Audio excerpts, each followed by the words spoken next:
अभी हाल ही में एक मूवी आई है धुरंधर, जिसके 2 पार्ट रिलीज हुए हैं। कह रहे हैं जो मर गया उसको हम क्यों दिखा रहे हैं, उस पे मूवी क्यों बना रहे हैं। ये जो पाप की इबारत है, इसके ऊपर तो सीरीज बन सकती है। अतीक के ऊपर, मुख्तार के ऊपर, कृष्णानंद हत्या। क्या आपको लगता है कि पूरी तरह से एक राजनीतिक संरक्षण था, एक ऊपर शह थी कि आप कुछ भी करो हम आपके साथ हैं? अतीक ने पुलिस वालों को चौकी में ताला लगा के बंधक बना दिया और मुख्यमंत्री जी फरमाते हैं, अतीक भाई तुम्हें हमारी कसम है, इनको छोड़ दो। कि अतीक अहमद समाजवादी पार्टी का एक फंडिंग देने वाला व्यक्ति था, इसलिए उनको इतनी प्रॉब्लम हो रही है। वो एक समाजवादी पार्टी का स्तंभ है। इलाहाबाद कैंट से लेके दारागंज तक दिन दहाड़े दौड़ा करके, और जब लाश को राजू पाल के अस्पताल ले गए तो स्ट्रेचर पे लाश को भी 50 गोली झोंकी में हो। योगी जी न होते तो पूजा पाल की हत्या बहुत पहले हो गई होती। उत्तर प्रदेश में लगातार एनकाउंटर हो रहे हैं। नहीं तो क्या हो, आरती का थाल लेकर के जाए, उनकी जगह जाकर के उनकी शान में कसीदे पढ़े जाए, मिट्टी में मिल गए। अगर हम बात करें अतीक, क्या इनके जैसे माफिया अभी भी उत्तर प्रदेश में? अगर किसी ने दुस्साहस किया उसका एनकाउंटर ही होगा। क्या आप मानते हैं कि लोग ये समझ चुके हैं कि अगर सपा की सरकार आएगी या बसपा की आएगी तो फिर माफियाओं का साम्राज्य बढ़ेगा? कि योगी जी एक वरदान है उत्तर प्रदेश के लिए, लेकिन वो एक श्राप है किसके लिए? बाहुबलियों के लिए, माफियाओं के लिए, बलात्कारियों के लिए। डाकू महावीरा गैंग के एक सदस्य ने दरोगा की पत्नी के साथ किया और उसके बाद पत्नी के सामने दरोगा जी को गणासे से काट काट करके उसको नदी में फेंक दिया। मुख्तार अंसारी भी आपसे खौफ खाता था जी, और उसने कई बार कहा था कि उसे अपनी जान का खतरा पूर्व डीजीपी विक्रम सिंह से है। बिल्कुल सही, उनको कहना भी चाहिए था कि उनको खतरा था। मुख्तार अंसारी को किस पार्टी का संरक्षण था? समाजवादी का। फूलन देवी का खौफ कैसा था, वो दौर कैसा था? जबरदस्त। तो अगर उत्तर प्रदेश में हम बात करें, कई तरह के जिहाद सामने आ रहे हैं। लव जिहाद नाम की चीज नहीं है। आपने अभी शौकत अली का बयान सुना? तो जैसे देसी पिल्ला सड़क पे होता है, इनकी भी यही औकात है, देसी पिल्ले से ऊपर ये नहीं है। अच्छा, योगी आदित्यनाथ की कार्यशैली को आप कैसे देखते हैं? ये बड़े भाग्य से और पुण्य के प्रागट्य से ही एक योगी और सन्यासी राज्याध्यक्ष होता है। योगी जी का कोई मुकाबला नहीं। मैं तो जनता की तो यही प्रार्थना है कि योगी जी मुख्यमंत्री तिवारा बने।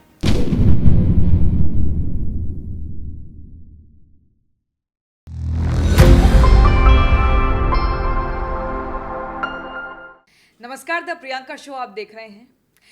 देखिए, ये कहा जाता है कि खाकी सिर्फ एक वर्दी नहीं बल्कि एक जिम्मेदारी होती है, और इस जिम्मेदारी को जीने वाले कुछ ही लोग ऐसे होते हैं जिनके नाम इतिहास में दर्ज होते हैं। आज ऐसी एक शख्सियत से हम बात करेंगे जो हमारे खास हैं, और आपको उत्तर प्रदेश के बारे में वो सब बताएंगे जो शायद आपने अब तक नहीं सुना होगा, ना जाना होगा। हमारे साथ हैं उत्तर प्रदेश के पूर्व डीजीपी विक्रम सिंह जी। नमस्कार प्रियंका जी, बड़ी कृपा की आपने दर्शन दिया और अवसर दिया प्रतिष्ठित मंच पर 2 शब्द कहने का। Thank you sir, thanks a lot. आज हम जानेंगे कि आखिर कैसे विक्रम सिंह सर ने कैसे कानून व्यवस्था को संभाला, कानून की जो पूरी एक जिम्मेदारी है उसको एक नई दिशा दी, और साथ ही एकदम बेबाक राय वो रखेंगे। वो बताएंगे कैसे कि अपराध में कैसे सुधार का एक नया रास्ता, एक नया विकल्प उन्होंने देखा, और कैसे अपराधियों का इलाज किया गया। सर, सबसे पहले मैं ये समझना चाहूँगी, ये कहा जाता है कि अभी हाल ही में एक मूवी आई है धुरंधर, जिसके 2 पार्ट रिलीज हुए हैं, और दूसरे पार्ट में अतीक अहमद के किरदार को दिखाया गया है। उसमें नाम बदला गया, लेकिन ये बताया गया कि वो डायरेक्ट आईएसआई का एजेंट था, जिसको लेकर मौजूदा एक पार्टी है ऐसी जिसको दिक्कत हो रही है। वो कह रहे हैं जो मर गया उसको हम क्यों दिखा रहे हैं, उस पर मूवी क्यों बना रहे हैं, अगर हमारी सरकार आएगी तो हम गांजागंज पे मूवी बनाएंगे।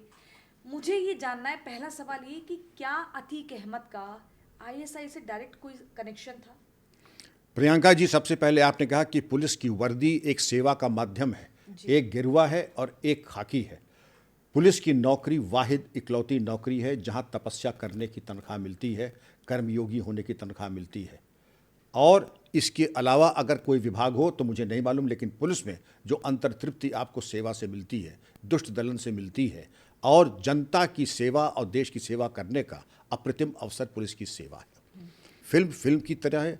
प्रत्येक फिल्म में डिस्क्लेमर आता है कि यह किसी भी जीवित या मृत व्यक्ति से इस फिल्म का कोई संबंध नहीं, पूरी तरह से काल्पनिक है, और अगर कोई समानता है वो केवल इत्तिफाकन है। बावजूद इस डिस्क्लेमर के अगर बहुतों के घाव उभड़ के बाहर आ रहे हैं, मवाद रिस रहा है, तो वो देख लें कि आखिर बहुत गहरा संबंध रहा होगा कि इशारतन अगर कोई बात कही हो, सांकेतिक कोई बात कही हो, वो ऐसा लगा कि खंजर जिगर में चला गया है बिल्कुल, और रक्तस्राव शुरू हो गया है। मुंबई से लेकर के दिल्ली तक, शायरों से लेकर नेताओं तक सब अपनी विद्वता छांट रहे हैं कि आपने क्यों बनाया गांजा गंज, तो आप इसकी प्रतीक्षा क्यों कर रहे हैं? ये स्वतंत्र देश है, आपको अभिव्यक्ति की स्वतंत्रता है, आप 10 गांजा फिल्म बनाइए, ठीक है ना, लेकिन इस बात का ध्यान रहे आप टॉपिक्स का आपके ख़त्म हो जाएंगे, लेकिन ये जो टॉपिक है वो टॉपिक फिर दोबारा जब खुलेगा तो ऐसे लोग मुंह छुपाने के लिए उनको जगह स्थान नहीं मिलेगा। ये जो पाप की इबारत है, इसके ऊपर तो सीरीज बन सकती हैं, अतीक के ऊपर, मुख्तार के ऊपर, कृष्णानंद हत्या राय हत्या के ऊपर, नंद किशोर रुंगटा हत्याकांड के ऊपर, प्रॉपर्टी कैसे घसीटी जाती है, लोगों को कैसी हत्या की जाती है, अगर उसका बनाया जाए। मैं आइडियाज़ नहीं देना चाहूँगा, कैसे अतीक ने घोड़े के चाबुक से मार मार के, जैसे आपने सुना होगा, खाल खींच लेंगे, तो खाल खींची कैसे जाती है, मार मार करके, जिससे खाल निकल जाती है कि जब हॉर्स व्हिप से मारते हैं किसी को पीठ खाली करके तो चमड़ी लेके आती है, तो इतना मारेंगे अगर तो उसकी खाल खींच जाएगी, उसी को कहते हैं खाल खींचना। तो जब उसने अपने प्रतिद्वंदी जग्गा को मुंबई से बुलवा करके और अपने प्रताड़ना कक्ष में ले जाके जब मारा, तो ये इसकी भी फिल्म बन सकती है। फिल्म अगर बनना शुरू हो जाए तो ऐसे, अब बाकी अगले अंक में देखिएगा। तो मैं समझता हूँ कि तंदुरुस्ती हज़ार नियामत, discretion is the better part of valour. दोबारा फिल्म बनाने के बारे में आप स्वतंत्र हैं, बनाइएगा मत, क्योंकि उसका प्रत्युत्तर जो आएगा वो धुरंधर 3 में फिर देखिएगा फिर। लेकिन सर इसमें आईएसआई का जिक्र क्यों किया जा रहा है? क्यों ना किया जाए? अगर संबंध है तो अभी तक लोगों को दबा के रखा था, स्वेप्ट अंडरनीथ द कार्पेट, क्या ज़रूरी था? ये रियलिटी है। और क्या इसके पीछे जो है, क्या मैं समझता हूँ कि देखिए, मैं लाग लपेट की बातें तो करता नहीं। इलाहाबाद में एक थाना है, थाना शाहगंज, वहाँ पर उसका इकबालिया बयान है कि उसके संबंध लश्कर तैयबा से, आपने तो ऐसे कहा, उसने कहा कि मेरे संबंध आईएसआई और लश्कर तैयबा से हैं। क्यों हैं? अब मुझे उमेश पाल की हत्या करनी थी, अच्छे हथियार चाहिए थे, और मुझे कुछ इस तरीके के अंडरवर्ल्ड एक्टिविटीज़ में मुझे शामिल होना था। तो शाहगंज में इकबालिया बयान है पुलिस के सामने। आप कहेंगे ये झूठे कपोल कल्पित है, मेरी कल्पना शक्ति की उड़ान है, ऐसा नहीं है। उसके बाद, उसकी हत्या के बाद जब उसके घर की तलाशी हुई तो वहाँ पाकिस्तान ऑर्डिनेंस फैक्ट्री के और मेड इन पाकिस्तान के कारतूस मिले।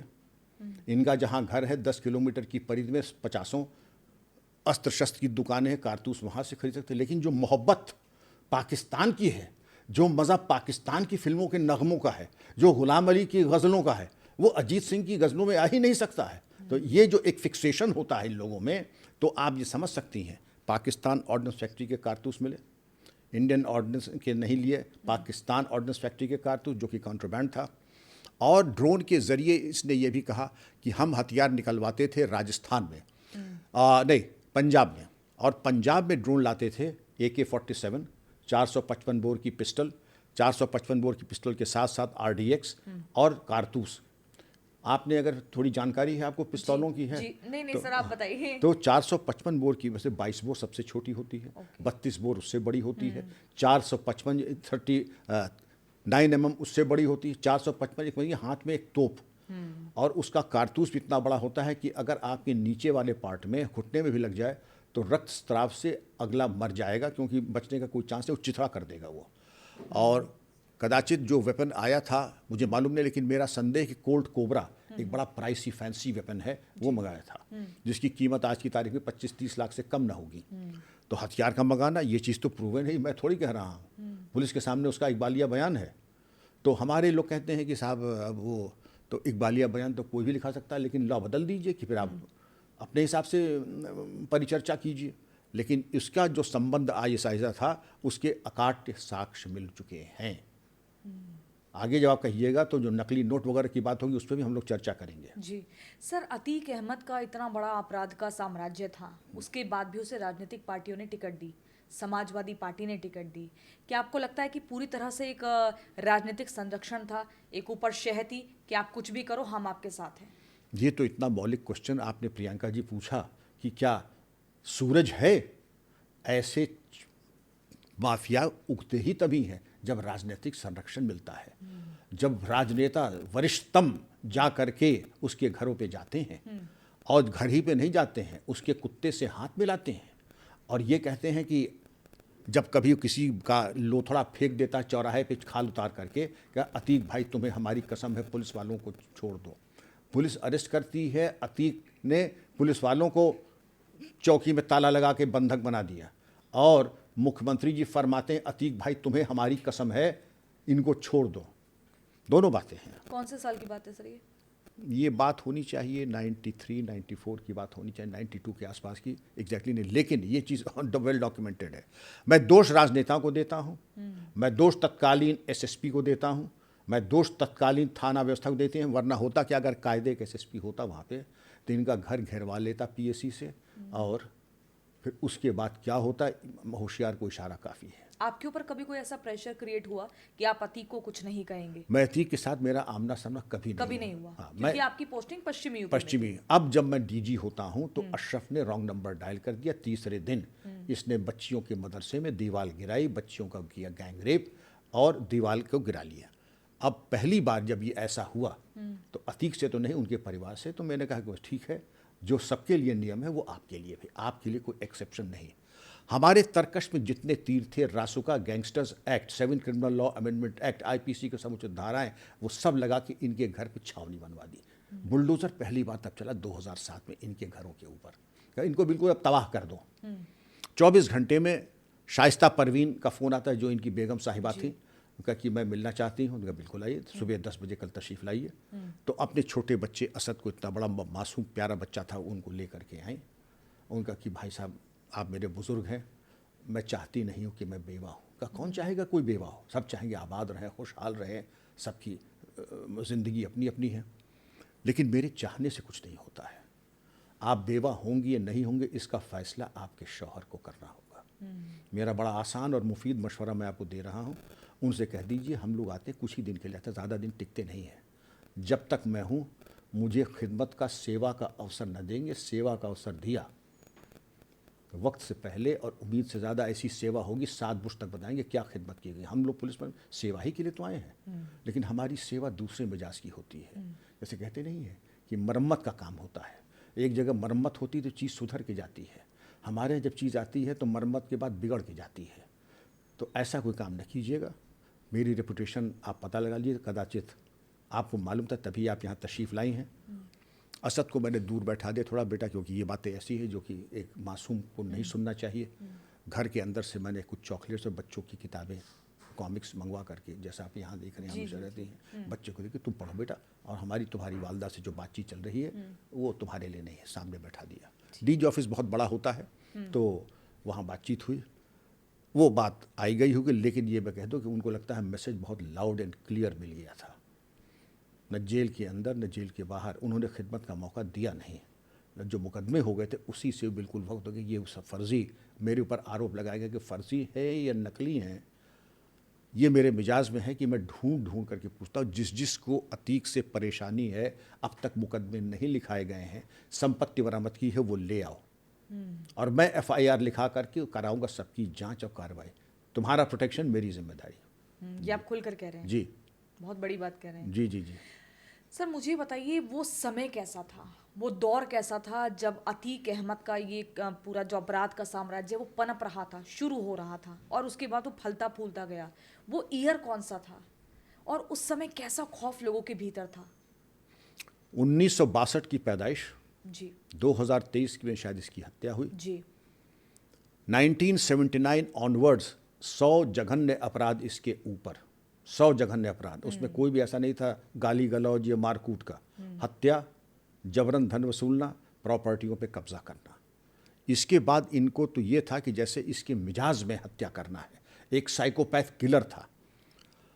इनके गुरु थे चांद बाबा, इलेक्शन में लड़े और काउंटिंग के 2 दिन पहले उनकी हत्या कर दी इसने, चांद बाबा की, क्योंकि ये चाहते थे कि मैं ये इलेक्शन जीतूं और अंततोगत्वा वो सीट शायद उसको जीत भी गया।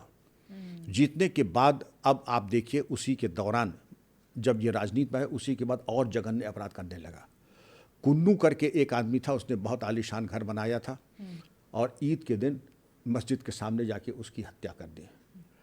एक और था टेलीस्कोपिक साइट से अशरफ ने, एक और इसका प्रतिद्वंदी था इनका जग्गा, तो चाहता था तो उसको बुलवा सकता था, लेकिन मुंबई में था, मुंबई में मरवा सकता था। उसने मुंबई से उसको बुलवाया कि तुम आओ प्रयागराज, इलाहाबाद, और फिर अपने प्रताड़ना चेंबर में ले जा करके जो हॉर्स विप होता है, हॉर्स विप से इतना उसको कूटा कि उसकी खाल उतर गई, उसका लोथड़ा उसके घर के बाहर फेंक दिया।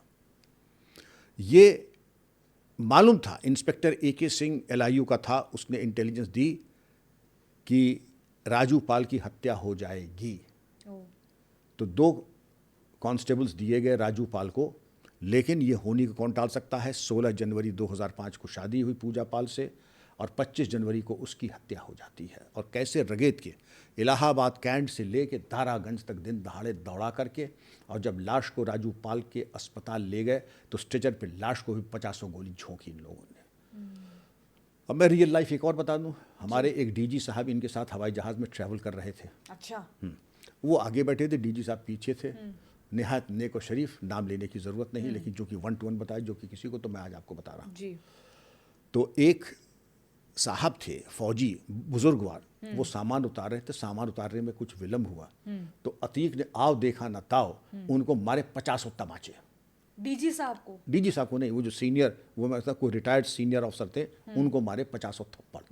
मतलब ये उनका मिजाज था कि वो सामने खड़ा कैसे हो गया, हमको डिले कैसे होगी हमारा ब्रीफ केस उतारने में। तो ये तो उसका जो लड़ाकू मिजाज था। DG साहब को मारते तो कर वहीं पर उनका भरता बन जाता वहीं पे, लेकिन DG साहब ने इतनी बातें हमको बताई, प्रयागराज की ही बात है।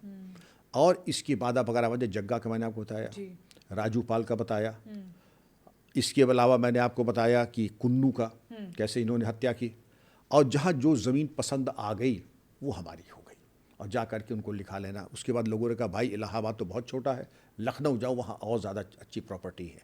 तो वहाँ पर जा कर के चिकनकारी के एक बहुत बड़े एक बिजनेसमैन थे, उनकी करीब 50 करोड़ की चीज़, उनका कि ये 10 लाख में लिख दो, नहीं तो ठीक नहीं रहेगा, CCTV वगैरह सब जो है तुम्हारे काम नहीं आएगा। फिर लोगों ने कहा लखनऊ में भी बहुत कम है, तुम नोएडा जाओ, सारा माल नोएडा में है। तो नोएडा में आ करके इन्होंने सोचा कि कुछ थोड़ा सा यहाँ पे बवाल उत्पात अपने ठसक बनाए।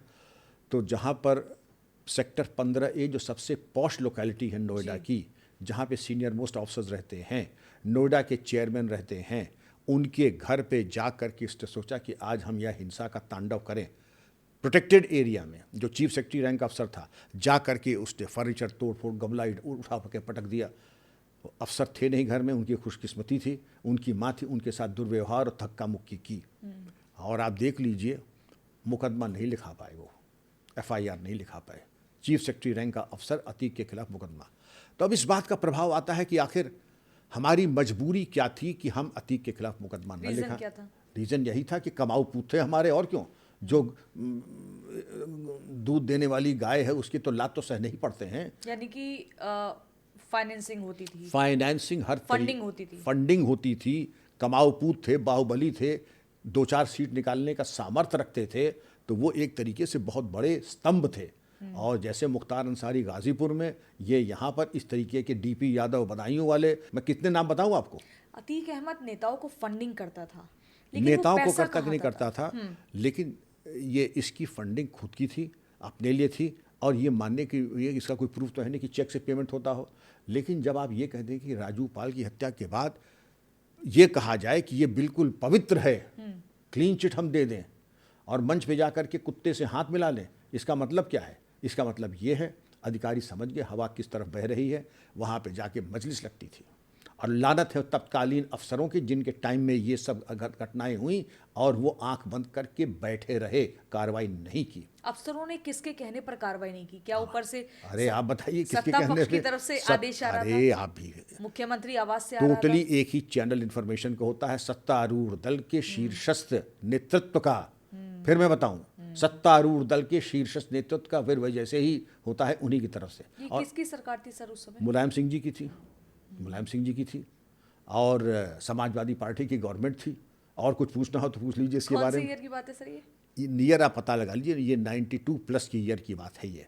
और फिर आप ये भी पता लगा लीजिएगा कौन से हमारे शूरवीर SSP साहब थे, कौन शूरवीर डिस्ट्रिक्ट मैजिस्ट्रेट साहब थे, कौन शूरवीर DIG IG जोन और कमिश्नर साहब थे, उनका नाम भी बाहर आना चाहिए। यानी कि जो आरोप लग रहे हैं कि अतीक अहमद समाजवादी पार्टी का एक फंडिंग देने वाला व्यक्ति था, इसलिए उनको इतनी प्रॉब्लम हो रही है, वो सही आरोप है। फंडिंग नहीं, आपराधिक, वो एक समाजवादी पार्टी का स्तंभ है और उस स्तंभ के अधीन, उस बरबट वृक्ष के नीचे धन बल है, बाहुबल है, मसल पावर है, वोट पावर है, सभी कुछ तो है। एक पावर की तरफ क्यों इंगित कर रही हैं? समस्त पावरों का स्रोत गंगोत्री अतीक, तो उसके ऊपर कौन आंख उठा के देखेगा?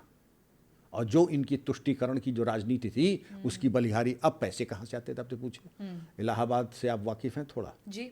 इलाहाबाद में पैलेस थिएटर था पारसियों का, और उसके अलावा तमाम सिविल लाइन से बेशकीमती प्रॉपर्टीज थी जी। बस जो प्रॉपर्टी आ गई, एन केन प्रकार धमका करके उसको लेना शुरू कर दिया। वसूली। अरे जो आदमी गाड़ी ओवरटेक करने पे मर्डर कर दे तो प्रॉपर्टी क्या चीज़, प्रॉपर्टी पसंद आ गई तो दे लेना तो है ही है। अब ये बता दो कि सौदे की बात है कि अगर 50 करोड़ की है तो 10 लाख भी दोगे, 15 लाख भी दोगे, बस इतनी सी बात है। अब प्रॉपर्टी पे जबरन धन वसूलना, कॉन्ट्रैक्ट किलर हो जाना। देवरिया में जब ये थे तो मोहित जायसवाल बिल्डर को बुला के जेल में उसके सामने जो ठुकाई की, तो जुडिशरी में मैं सलाम करूंगा, जस्टिस दिलीप बाबा साहब भोसले शायद चीफ जस्टिस थे, उन्होंने कहा तुरंत इनको ट्रांसफ़र कीजिए। बरेली ट्रांसफ़र हुए, फिर बरेली से जस्टिस चंद्रचूड़ ने कहा कि इनको भेजिए साबरमती। मतलब जेल में भी उसने अपना साम्राज्य चलाने में कोई कोर कसर नहीं छोड़ी। सारा उसके जेल में जब छापा पड़ा तो 5 मोबाइल फ़ोन, 5-7 सिम कार्ड और चाकू और क्या क्या सारे साजो सामान उसके पास से बरामद हुए। तो जेल का पूरा स्टाफ मिला हुआ था, और ऐसे बाहुबली के लिए या मुख्तार के लिए किसी को मिलना ये कोई बड़ी चीज़ नहीं है। तो ये आप देख ले तब कितना हिंसा का तांडव था। कौन अपने को सुरक्षित मान सकता था? कोई अपने को सुरक्षित नहीं मान सकता था, क्योंकि इसके लिए आप कहते हैं कि एक हत्या करोगे तो तब 302 लगती, 2 करोगे तो 303 लगेगी। सज़ा तो मौत से ऊपर तो कोई सज़ा होती नहीं, 2 बार तो मृत्युदंड मिलेगा नहीं, 2 बार तो फांसी मिलेगी नहीं। लेकिन यहाँ पे जो लोग कहते हैं, इसी बात पर बड़ा दिलचस्प एक मामला आया जी। एक शायर हैं प्रतापगढ़ के, वो इनके बड़े भक्त हैं, उनका ये मेरे अब्बा थे। आप देखें कि ये मेरे अब्बा थे। अब अब्बा थे तो भाई अब मैं इसको दार्शनिक रूप में लूँ, मैं इज्जत में लूँ, बाकी चीज़ पे मैं क्योंकि आप बेटी की तरह हैं। लेकिन तीसरी चीज़ ये थी कि आखिर मोदी जी पार्लियामेंट में बैठे थे, वहाँ पर गृह मंत्री भी थे, तो सम्मान क्यों दिया? तो ज़रा हमसे पूछ लेते, हम जवाब देते हैं आपको। लाख हम देते हैं किसी को फांसी के बाद जब लाश उतारी जाती तो उसको सैल्यूट करते हैं लाश को, इसलिए नहीं कि बेगुनाह थे, इसलिए कि लाश अब जो है नश्वर हो चुकी है, लाश का सम्मान दिया जाता है। लाश किसी की भी जाती है तो क्वार्टर गार्ड की गार्ड निकल के आती है, सलामी शस्त्र देती है, वो चाहे हत्यारे की हो चाहे डकैत की हो। तो अगर आप कहते हैं विधानसभा में क्यों श्रद्धांजलि सभा हुई, संसद में क्यों श्रद्धांजलि सभा हुई, वो इसलिए थी केवल एक सांसद या एक विधायक के लिए हुई थी। वो इसलिए नहीं हुई थी कि हत्यारे के ऊपर हम श्रद्धांजलि दे रहे हैं। और पुलिस से अगर पूछ लेते तो आपको जवाब मिल जाता। अंग्रेज़ों के ज़माने में फायरिंग स्क्वाड जब करता था, फायरिंग स्क्वाड गोली मारता था, फिर जाके चेक करते थे कि सांस आ रही कि नहीं आ रही है, डॉक्टर पल्स देखता था, और फिर लाश को करते थे सैल्यूट। इसलिए नहीं कि बड़ा सम्मान कर रहे हैं हत्यारे का या अपराधी का, वो एक तरीका है, केवल एक प्रोसीजरल है। ये प्रोसीजरल एक चीज़ थी, तो इसको अन्यथा न ले शायर महोदय। तो सर हम ये कह सकते हैं क्या पूरे दावे के साथ कि योगी आदित्यनाथ की सरकार से पहले ये किसी भी राजनीतिक पार्टी में उत्तर प्रदेश में दम नहीं था कि वो अतीक अहमद के खिलाफ कार्रवाई करे, या उसे किसी भी या उनके किसी भी उसके साथी के खिलाफ कार्रवाई करे, उसको गिरफ्तार करें या ठोस सजा दी जाए? ये तो देखिए एक अंग्रेजी की कहावत है, कंपैरिजन शुड बी बिटवीन कंपैरेबल्स। आप अगर किसी चींटी का मुकाबला हाथी से करेंगे तो वो अपने में ही बेमानी होगी। Comparison should be between comparables. Yogi ji का कोई मुकाबला नहीं। मैं 2 बातों से आपको बताता हूँ। एक तो योगी जी किसी से लाभान्वित नहीं हो रहे हैं। आप ये बता दें किसी ने कि योगी जी ने किसी के यहाँ जाके आधी प्याली चाय के भी गुनहगार हो किसी के लिए, किसी को लाभ पहुँचाया हो। सगी बहन जो है फूल और चाय बेच करके अपना गुजारा कर रही है। हाँ, उनका परिवार आज भी गांव में रहता है। गांव में रहता है। पिता के इलाज में, हाँ, स्वर्गीय पिताजी के इलाज में आप समझ सकती हैं कि इलाज के अभाव में और कितने कष्ट में उन्होंने अंतिम सांसें ली। लेकिन यहाँ पर मालूम पड़े कि हमारे कुत्ते के भी जो 4 पेट्रोल पंप हैं। चपरासी अर्दली को भी उन्होंने इतना उपकृत कर दिया है, क्योंकि पैसे की कमी नहीं है। दूसरी चीज़, योगी जी का कोई फेवरेट्स नहीं है। लाख लोग कहते हैं कि साहब ये वाद और वो वाद। आप ही की तरह कोई बहुत वरिष्ठ पत्रकार भारत के थे, नोएडा के नहीं, यूपी के नहीं, इंडिया लेवल के। आप साहब बड़े गलत टाइम पे रिटायर हो गए। क्यों साहब? अगर आप आज होते तो क्या हो जाते? मैं तो डीजी बन गया था, मैं गवर्नर जनरल बन जाता, फील्ड मार्शल बन जाता। लेकिन आपकी जो कलुषित भावना है कि आप जातीयता का तड़का, क्योंकि वो आपकी जात के नहीं इसलिए आप कह रहे हैं। अब योगी जी की बात है, योगी जी के 3 शब्द जो है उत्तर प्रदेश का, आप बताइए, बिना का गीत माला आती तो सबसे ऊपर के पायदान पे आज कौन सा वो आप स्वर होगा? मिट्टी में मिला दूंगा। ये 3 शब्द जो हैं ये संगीत है उत्तर प्रदेश की जनता के लिए। कातर जनता, बच्चियां स्कूल नहीं जा सकती हैं, दंगे हो रहे हैं, फसाद हो रहे हैं, मौलाना ये चुनौती दे रहे हैं, मैं अपने नौजवानों को कब तक रोकूंगा?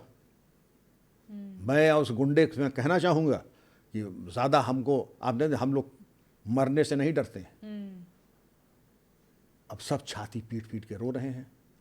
बरेली वाले इसलिए रो रहे हैं कि तौखी रजा खान ने वहाँ उनकी मिट्टी छटवा दी, और रामपुर में हमारे आजम खान ने मिट्टी छटवा दी।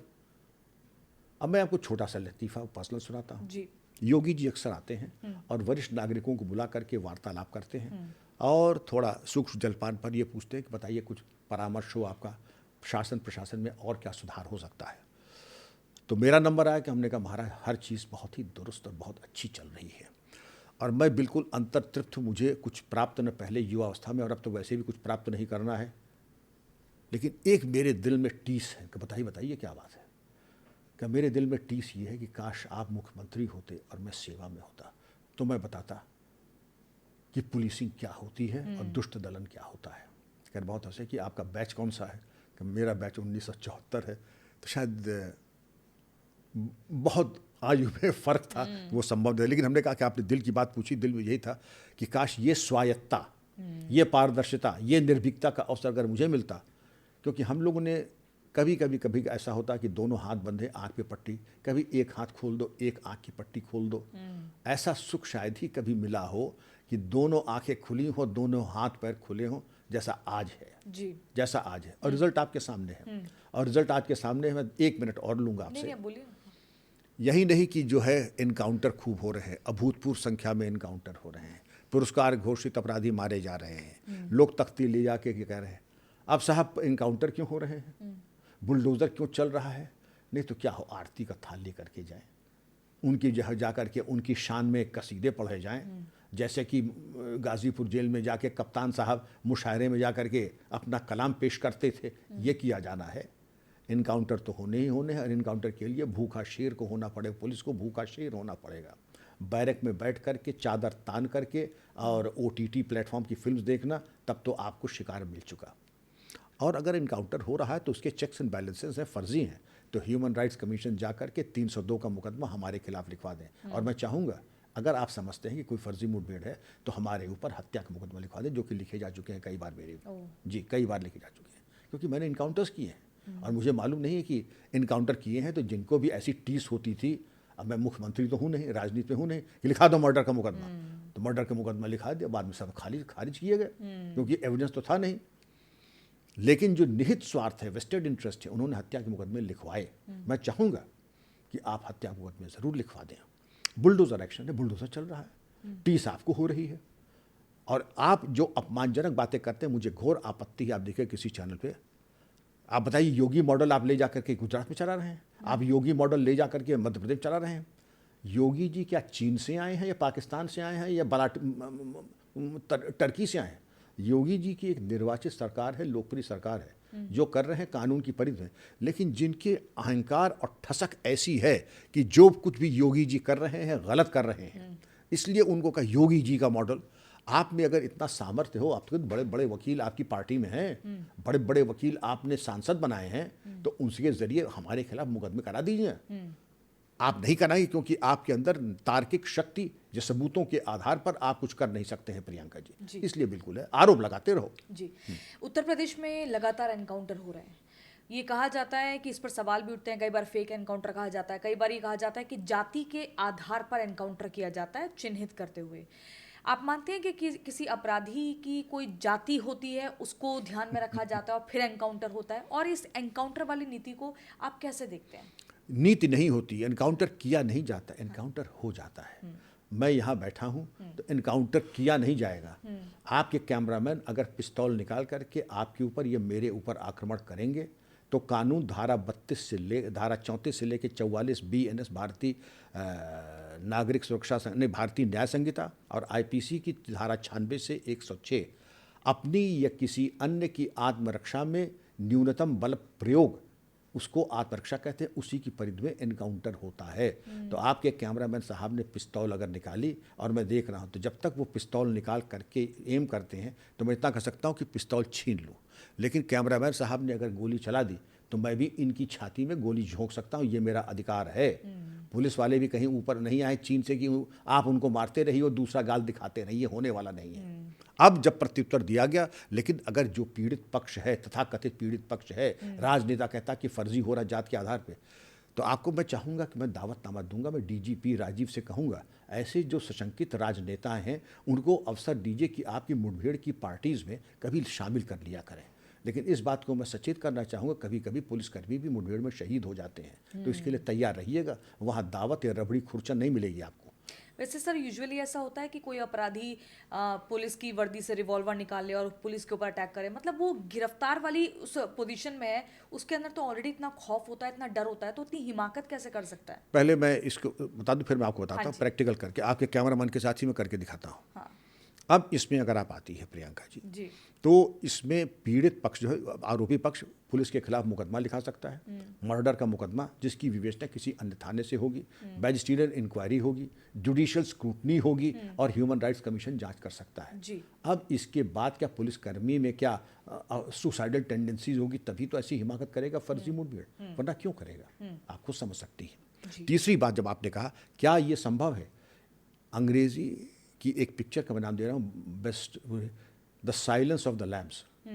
एक अपराधी है, वो जेल में बंद है, उसके दोनों हाथ बंधे हैं, पैर बंधा है, और किस तरीके से वो अपने को छुड़ा करके गार्ड की हत्या कर देता है, ताला खोल के बाहर भाग जाता है। आप जरा उसको देख लीजिए तो आपके सवाल का जवाब वहीं मिल सर जाएगा। लेकिन पिक्चर्स में तो बहुत कुछ ऐसा दिखाते हैं जो अनरियलिस्टिक होता है। जैसे कि ये मुझे देखिए, हकीकत जाननी है। हकीकत ये है, तो फिर आप अपने कैमरा में उससे कहिए कि मेरा हाथ बांधे, मैं दिखा दूंगा आपको कि कैसे मैं होता है, क्योंकि छटपटाहट रहेगी। नहीं, छटपटाहट नहीं रहेगी, आपके हाथी तो बंधे हैं। हाँ। ये आदमी लापरवाह है कि हाँ, आपका हाथी तो बंधा है। हाँ। अगर हाथ बंधा है तो मेरा सर तो सलामत है, कोहनी तो सलामत है, घुटना तो सलामत है, और कोई बड़ी बात नहीं कह रहा हूँ। जूडो की परिभाषा क्या है? अपने बदनी हथियारों से दुश्मन के बरखिलाफ कार्रवाई करना जूडो कहते हैं। और बदनी हथियार सिर्फ पाम्स नहीं है, और पाम्स भी अगर बंधे हैं, सामने बंधे हैं, even this is a weapon, elbow is a weapon, knee is a weapon, head is a weapon, and I don't want to give जी आइडियाज। जी जी जी सर, गाड़ी सच में पलट जाती है जब किसी अपराधी को ला हाँ, ला क्यों रहे नहीं होते हैं? पलटती है? मुझे क्या कारण है इस पर अविश्वास करने का? मैजिस्ट्रियल इंक्वायरी हुई है, उसने सत्य बताया, जुडिशियल इंक्वायरी हुई है, और दोस्त वही है जो वक्त पे काम आए और जो बहुत बारीकी में ना जाए। आम खाइए, गुठली गिनने से ज़्यादा कोई लाभ किसी का होने वाला नहीं है। जी। ऑपरेशन लंगड़ा को आप कैसा देखते हैं सर? लंगड़ा को भी कहते हैं न्यूनतम बल प्रयोग, मिनिमम यूज ऑफ फोर्स। मैंने क्योंकि कभी लंगड़ा लूला कभी किया नहीं, ये सब मेरे काम नहीं थे। लोग अब लेकिन अब पुलिस बहुत जो है मानव हृदय का बड़ा सम्मान करती है, तो न्यूनतम बल प्रयोग में कमर से नीचे मारने का प्रावधान पहले है। हम लोग की ट्रेनिंग दूसरी थी, थर्ड बटन पे या आग के बीच में। हम लोग दाएं बाएं या घुटने पे या लंगड़ा लूला नहीं, वो सीधे वाइटल पार्ट पे ही मारते थे हम लोग एनकाउंटर में। राइट कंडीशन में तो ठीक है, कमर के नीचे मारें, लंगड़ा लूला हो जाए, लेकिन जो शातिर अपराधी, डकैत, हत्यारा, बलात्कारी है, उसको तो ऊपर जाना ही जाना है। सर आपने उत्तर प्रदेश में डाकुओं का दौर भी देखा, और छविराम नाम का एक डाकू था, खूंखार डाकू, उसका खात्मा आपने कैसे किया? बहुत बड़ा गैंग था। सितंबर 1981, थाना अलीगंज, जिला एटा, पूरा थाना इंस्पेक्टर राजपाल सिंह के साथ जा रहा था कोम्बिंग में, और छविराम गैंग ने आउटफ्लैंक के सामने से एंगेज किया। पुलिस पार्टी समझते कि सामने है, उन्होंने आउटफ्लैंक करके पीछे से आकर के पूरी पुलिस थाने की हत्या कर दी। ये तो उसका टेरर था। तो छविराम मारा गया जिला मैनपुरी में, और मेरे एटा ज़िले में मेरे चार्ज में पोथी, महावीरा, शिवराज, नेक्स्ट ये पार्ट्स हमने मारे। वो तो एक अभियान था, तब भी लोग कहते ये संभव नहीं, पुलिस कर ही नहीं सकती, उनके पास SLR है। तब AK-47 नहीं कहते थे, असॉल्ट राइफल कहते थे, क्लैशनिकोव कहते थे, क्योंकि नए नए आए हुए थे, और वो डकैतों के पास थे, हम लोगों के पास नहीं थे। तो लेकिन जब इच्छा शक्ति रहती है, तो ये चीज़, जो चीज़ आपका अभाव होता है, उसके बावजूद आपकी इच्छा शक्ति और एक तरीके से आक्रामक रुख, आप बिल्कुल कामयाबी पाते हैं। और आज संतोष का विषय है कि पूरा एटा जिला दस्युविहीन तभी हो गया था। ये डाकू और माफियाओं में क्या अंतर है? बहुत अंतर है। डाकू तो बीहड़ में रह करके बीहड़ का लाभ उठा करके हथियार ले करके हत्या करना, जबरन धन वसूलना और कॉन्ट्रैक्ट किलिंग करते थे, ठीक है। किडनैपिंग फॉर रैंसम करते थे। माफिया बहुत सोफिस्टिकेटेड संगठित अपराध हैं, ये पढ़े लिखे हैं। ये अब गोली नहीं चलाते, सामान्यतः गोली जब चलाते हैं तो टारगेटेड किलिंग, कृष्णानंद राय, नंद किशोर रूंगटा, इस तरीके की टारगेटेड किलिंग, जग्गा, राजू पाल और इस तरीके की हत्या टारगेट है। लेकिन जैसे डाकुओं से नहीं कि नरसंहार पूरा थाना मार देंगे, ये सब नहीं। अब इनका जबरन धन वसूलना, किसी ने अगर प्लॉट लिया, बिजनेस शुरू किया, तो आप कहिए फिर ला करके 5 करोड़ हमें दे दीजिए। इसी तरीके से अपहरण कर लिया या जबरन धन वसूली। तो ये तमाम चीज़ें ऐसी थी कि टर्नओवर तो हो गया ज़्यादा माफिया का, और आपके ऊपर क्रिमिनल रिकॉर्ड आपका बड़ा लिमिटेड। डाकू के एक ही अंत होता था, जब भी हमने जिंदा इनकाउंटर किए तो कहते थे भाई सरेंडर कर दो, तुम बिल्कुल मारे जाओगे। तो कहता था सर सील है के जाएंगे, और लांगुरिया गाते थे कि सील है के, समझ रही हैं आप, कि आप हमें गोली मारिए फिर हमारे लाश को सील करके ले जाइए पोस्टमार्टम के लिए। अच्छा। सील है के जाएंगे। लेकिन माफिया जो है वो बड़ा सोफिस्टिकेटेड, सफारी सूट में पहनने वाला, 5 स्टार में रहने वाला, बंगलों में रहने वाला, फ़ोन पे काम करने वाला, महोत्सवों में जाने वाला, नर्तकियों का नाच देखने वाला, और इसके बाद गुड लाइफस्टाइल। डाकू की औकात ख़त्म हो जाती है 1-2 करोड़ पे, माफिया की शुरुआत होती है 10 करोड़ से, और 10 करोड़ के ऊपर जब आदमी 20-25 करोड़ पे आता है तो फिर वो राजनीति में आ जाता है, फिर वो न डकैत रहता है न माफिया रहता है, ठीक है। फिर वो इवॉल्व हो जाता है। क्या डाकुओं को भी राजनीतिक संरक्षण मिलता था? खूब खूब डाकुओं को भी खूब राजनीतिक संरक्षण मिलता था, जातीयता के आधार पर। अच्छा। और आप देख लीजिएगा कि वहाँ पर कौन सी जात के डाकू किस पर कहाँ चलते थे। मुख्य तौर पर किस जाति के डाकू ज्यादा होते थे? ठाकुर, जैसे बाह बटेश्वर, खेड़ा राठौर, फतेहाबाद आगरा में केवल माधव सिंह, मोहर सिंह, मलखान सिंह, तहसीलदार सिंह। यहाँ पर आ जाइए एटा, मैनपुरी, इटावा में, तो यहाँ पर फूलन देवी तो एक्सेप्शन थी, या विक्रम मल्ला जो कि मल्ला कम्युनिटी के थे, मुस्तकीम। तो एक छोटे मोटे मुस्लिम पार्ट ये मल्ला के थे, लेकिन बाकी लाला राव श्रीराम ठाकुर थे, जिनके नाम मैंने बताया वो सब ठाकुर थे। फिर यादव गैंग्स का वर्चस्व आया इन 2-3 ज़िलों में, इटावा जो कि आपके थे छविराम पोथी, महावीरा, शिवराज, नेक्से, ये सब आपके अहिर गैंग्स थे। ये अगर हम बात करें अतीक, क्या इनके जैसे माफिया अभी भी उत्तर प्रदेश में न- या हम कह सकते हैं कि उत्तर प्रदेश अब पूरी तरह से उत्तम प्रदेश बन चुका है और माफियाओं से एकदम मुक्त हो चुका है? आपकी बात अर्ध सत्य है।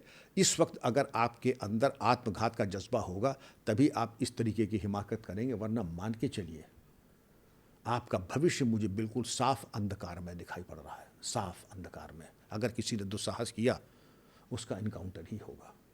वैसा भी कोई है ऐसा माफिया नहीं, जो पनप रहा हो, ना- जिसके बारे में आपको ना- एक खुफिया इनपुट मिला ना हो? ना ना ना ना अभी ऐसा है कि जर्मिनेटिंग स्टेज पर है। जैसे इन्फेक्शन कोविड में ख़त्म हो गया है, अगर हम बीमारी से करें तो इन्फेक्शन तो ख़त्म हो गया है, लेकिन डॉर्मेंट इन्फेक्शन आज भी मौजूद है, और वो इंतज़ार कर रहे हैं कि कब ऐसा मौका हो, सरकार कमज़ोर हो जाए, पुलिस अपाहिज हो जाए, जैसे 92-93 में थी उस दौर में, तो ये फिर प्रकट हो जाएंगे। ये तो वो कुकुर मुत्ते हैं तो इंतज़ार करते हैं, ज़रा सा आब हवा माकूल हुई और वो प्रकट हो जाएंगे हमारा आपका खून पीने के लिए। सर, आप ये मानते हैं क्या उत्तर प्रदेश में हम देख रहे हैं योगी आदित्यनाथ दूसरी बार चुनाव जीते, मुख्यमंत्री बने, जबकि बार बार ये लग रहा था कि हो सकता है समाजवादी पार्टी की सरकार आ जाए। क्या आप मानते हैं कि लोग ये समझ चुके हैं कि अगर सपा की सरकार आएगी या बसपा की आएगी तो फिर माफियाओं का साम्राज्य बढ़ेगा? अगर हमें सुरक्षित रहना है, अगर हमें अपनी बहन बेटियों को सुरक्षित रखना है, तो हमें बार बार योगी बाबा को ही राज्य में लाना होगा, मुख्यमंत्री बनाना होगा। आपके सवाल से मुझे उत्तर मत दीजिएगा, मैं समझ गया कि आपका रुझान किस तरफ है। मैं भी किसी राजनीतिक दल का नहीं हूँ, और जीवन के इस पड़ाव पर न मुझे से पहले भी कुछ प्राप्त नहीं करना था और आज भी कुछ प्राप्त नहीं करना है, लेकिन आप लोग सलामत रहें, इसलिए मैं कह रहा हूँ कि योगी जी एक वरदान है उत्तर प्रदेश के लिए और भारत की राजनीति के लिए। वरदान है, लेकिन वो अभिशाप हैं, वो एक श्राप है किसके लिए? बाहुबलियों के लिए, माफियाओं के लिए, बलात्कारियों के लिए। तो वो तड़प रहे हैं अंदर, जैसे भुट्टा भुना जाता है, पकौड़ी तली जाती, वो अंदर से कसमसाए हैं, श्राप दे रहे हैं, टोना टटका करवा रहे हैं। अच्छा जी, टोना टटका करवा रहे हैं, जो उच्चाटन और वो मारण मंत्र और इस तरीके के जो है अनुष्ठान करवा रहे हैं। कौन लोग हैं ये? ये तो मैं समझता हूँ जिनके जो आपने पेट पे लात मारी है उनकी है, और लेकिन उनको ये नहीं मालूम कि ये योगी क्रिया के खिलाफ कोई टोना टोटका नहीं चलेगा। क्योंकि हमारे वांग्मय में कि सन्यासियों के ऊपर टोना टटका ग्रह नक्षत्र का प्रभाव नहीं करते। वैसे भी कहते हैं कि दरिद्र और सूरमा इनके ऊपर कोई ग्रह नक्षत्र या साइथ कारगर नहीं होती है, क्योंकि अगर दरिद्र हैं तो कुछ खोना पाना नहीं, जो कि योगी जी हैं, और सूरमा हैं तो तलवार से ठीक भी कर देंगे, जैसे अतीक मुख्तार को ठीक कर दिया जी। और तीसरी चीज़ है कि अगर दरिद्र सूरमा दोनों ही हैं तो भाई तुम अपनी खैर मना लो। इसीलिए सब जो है पानी पी पी करके अनुष्ठान और ये टोना टटका करवा रहे हैं। लेकिन जो जनसमूह, अब यही सवाल जो आपने मुझसे किया जाते समय, कहीं रुक करके ज़रा कहीं आप एक बोतल बिस्लेरी खरीद लीजिएगा या कुछ लेगा, पूछेगा भाई तुम किसको जाते हैं, गारंटी है 99% लोग योगी जी महाराज को ही कहेंगे। क्योंकि मैं तो रोज़ पूछता हूँ, हर कम्युनिटी का आदमी आपको हमारे कार्यालय में मिलेगा और सब एक स्वर से ही कहते हैं कि योगी जी की ही जो है एक आशा है हमारे लिए, प्रदेश के लिए। आप इंडस्ट्री को ले लीजिए, बिजनेस कम्युनिटी सबसे श्योरेस्ट इंडेक्स अगर अर्थव्यवस्था का है तो सेंसेक्स ऊपर जा रहा है, मतलब आपकी अर्थव्यवस्था मजबूत है।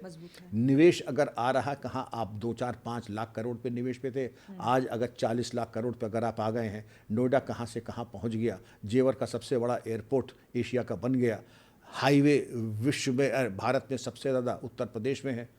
तो आप समझ सकती हैं कि इतनी कल्याणकारी काम अगर 10 साल में हो गई तो जनता की तो यही प्रार्थना, इच्छा नहीं, प्रार्थना है कि योगी जी मुख्यमंत्री तिबारा बने। यानी कि योगी ही उपयोगी हैं। मैं सर आपको एक लाइन में एक किस्सा बताना चाहूँगी। मैं बचपन की अगर अपनी बात करूँ तो हम लोग उत्तर प्रदेश शिफ्ट हो गए थे, साहिबाबाद गाज़ियाबाद में। उस ज़माने में ये था कि हम बड़े हो रहे थे परिवार में, और ये देखा था कि सामने जो भी खाली प्लॉट होता था उसको डर लगता था देखकर। उस खाली प्लॉट में अगली सुबह किसी ना किसी की लाश मिलती थी। तो ऐसा लगता था कि उत्तर प्रदेश मतलब एक डर वाला राज्य है। लेकिन जब योगी आए तो चीज़ें इतनी बेहतर हुई कि लड़कियां भी शाम के वक्त घूमने फिरने लगी। ये मतलब मेरा किसी की तरफ कोई रुझान नहीं है, कोई ऐसा वो नहीं है, लेकिन मैंने ऐसा बदलाव देखा है। इससे आप कितने सहमत हैं? आप क्या बात करें, मेरी तो सारी नौकरी यहीं कटी है। And this was known as the crime capital of the country. Uttar Pradesh का नहीं, वाइल्ड वेस्ट कहते थे, जहाँ गाजियाबाद नोएडा कहते थे कि शाम के 5 बजे के बाद जाओ तो हनुमान चालीसा पढ़ते हुए जाना। और जो आपने लाशों की बात बताई बिल्कुल सही है, लोग कहते थे, और आप तो, मैं तो उसके पहले से जानता हूँ क्योंकि, और यहाँ पर लोग कहते थे this was the crime capital of the country. यहाँ पर kidnapping was the industry, kidnapping for ransom ही एक इंडस्ट्री थी यहाँ, कि अगर 4 पैसे आपके हैं तो आपके बच्चे सुरक्षित नहीं, उनका अपहरण होना ही होना है। अगर खाली प्लॉट है या तो वो कोई कब्जा कर लेगा, ये तमाम ये सब जो गैंगस्टर्स वगैरह थे, नाम लेना ठीक नहीं, बुलंदशहर के, सब यहाँ पे कब्जा बेदखली हत्याकांड दिन दहाड़े होते रहते थे।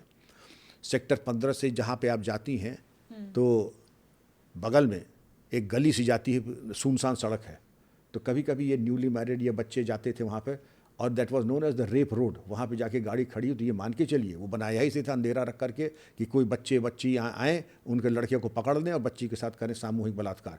इस तरीके का मतलब अंधेर चलता था यहाँ नोएडा में जिस दौर की बात आप कर रही हैं।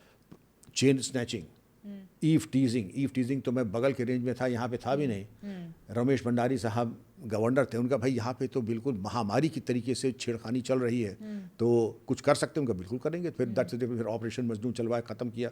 यहाँ तो लगता था जैसे क्राइम और क्रिमिनलिटी कूट कूट के भरी हुई है। जी सर, एटा वाला किस्सा भी बताइए, जब डाकू महावीरा गैंग के एक सदस्य ने दरोगा की पत्नी के साथ किया और अपने साथियों के साथ मिलकर, वो दौर भी आपने देखा, उस मंजर को भी देखा, क्या था उस पूरे वाकये की सच्चाई? देखिए, बड़ा खूंखार और साइकोपैथ किलर था वो। और बधाइयों कि हमने ये सुना था कि एक्स एमएलए की हत्या भी की थी, और killing for the sake of killing, very well built. और ऐसा भी था कि मतलब उसकी शरीर सौष्ठव और उसकी जो प्रैक्टिस और राइफल और हथियारों का, तो वो कायदे से सोच समझ के, जैसे तेंदुआ होता है शिकार देखने के बाद, ये मैन ईटिंग लेपर्ड अपने शिकार को 10 बार चिन्हित करके तब उस पर आक्रमण करता है।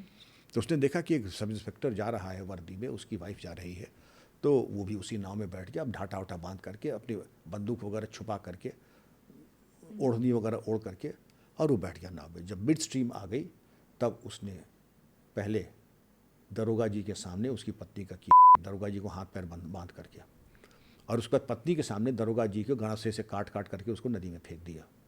इस तरीके का किलर था, बड़ा शातिर दिमाग का, बड़ा कनिंग।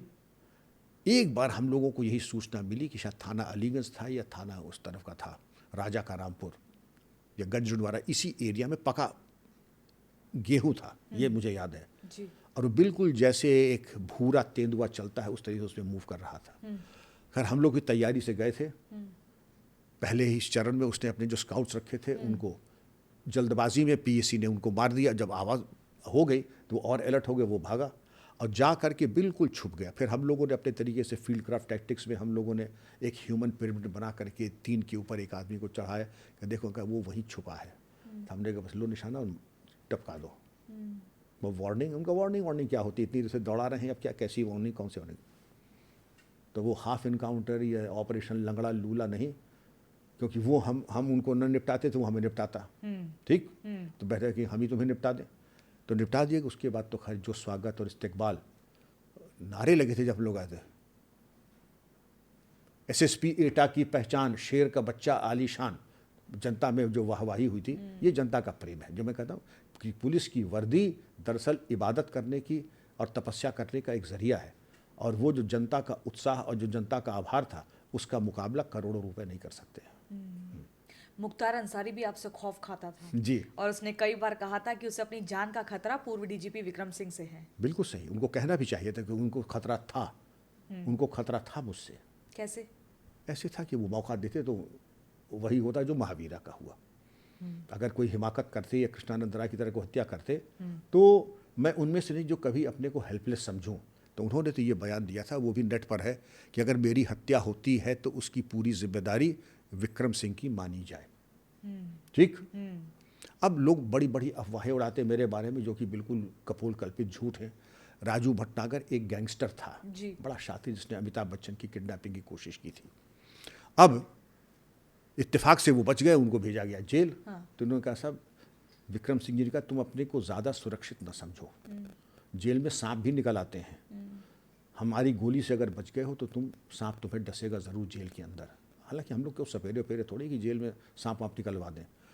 तो उसकी जांच हुई, हमारे आईजी साहब आए जांच करने, तो उन्होंने बयान लिया। मैंने कहा सर बिल्कुल एब्सर्ड बातें, बिल्कुल बेवकूफ़ी की बातें हैं, ये तो एक क्रिमिनल माइंड के दिमाग की ये उपज है, किस तरीके का रनगला मेरा मनोबल गिराने की नीयत से कर रहा है। उनका ठीक है साहब, उनका ठीक है विक्रम, यू डन थे, मैं तुम्हें क्लीन चिट दे रहा हूँ, लेकिन मैं अपने एक्सपीरियंस से कह रहा हूँ कि तुमने ज़रूर उसको धमकाया था कि सांप निकलेंगे, क्योंकि स्टाइल और वर्ड्स तुम्हारे हैं।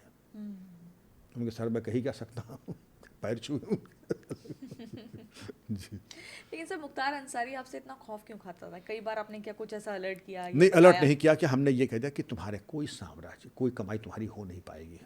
आपने क्लियरली ये बात बोली। तुम्हारी कोई कमाई यहाँ हो नहीं पाएगी, और ये तुम मान के चलो कि अगर तुमने एक सूत आगे बढ़े, यू आर फिनिश्ड। तुम्हारी ज़िंदगी, तुम्हारा पॉलिटिकल करियर वगैरह सब खत्म हो जाएगा।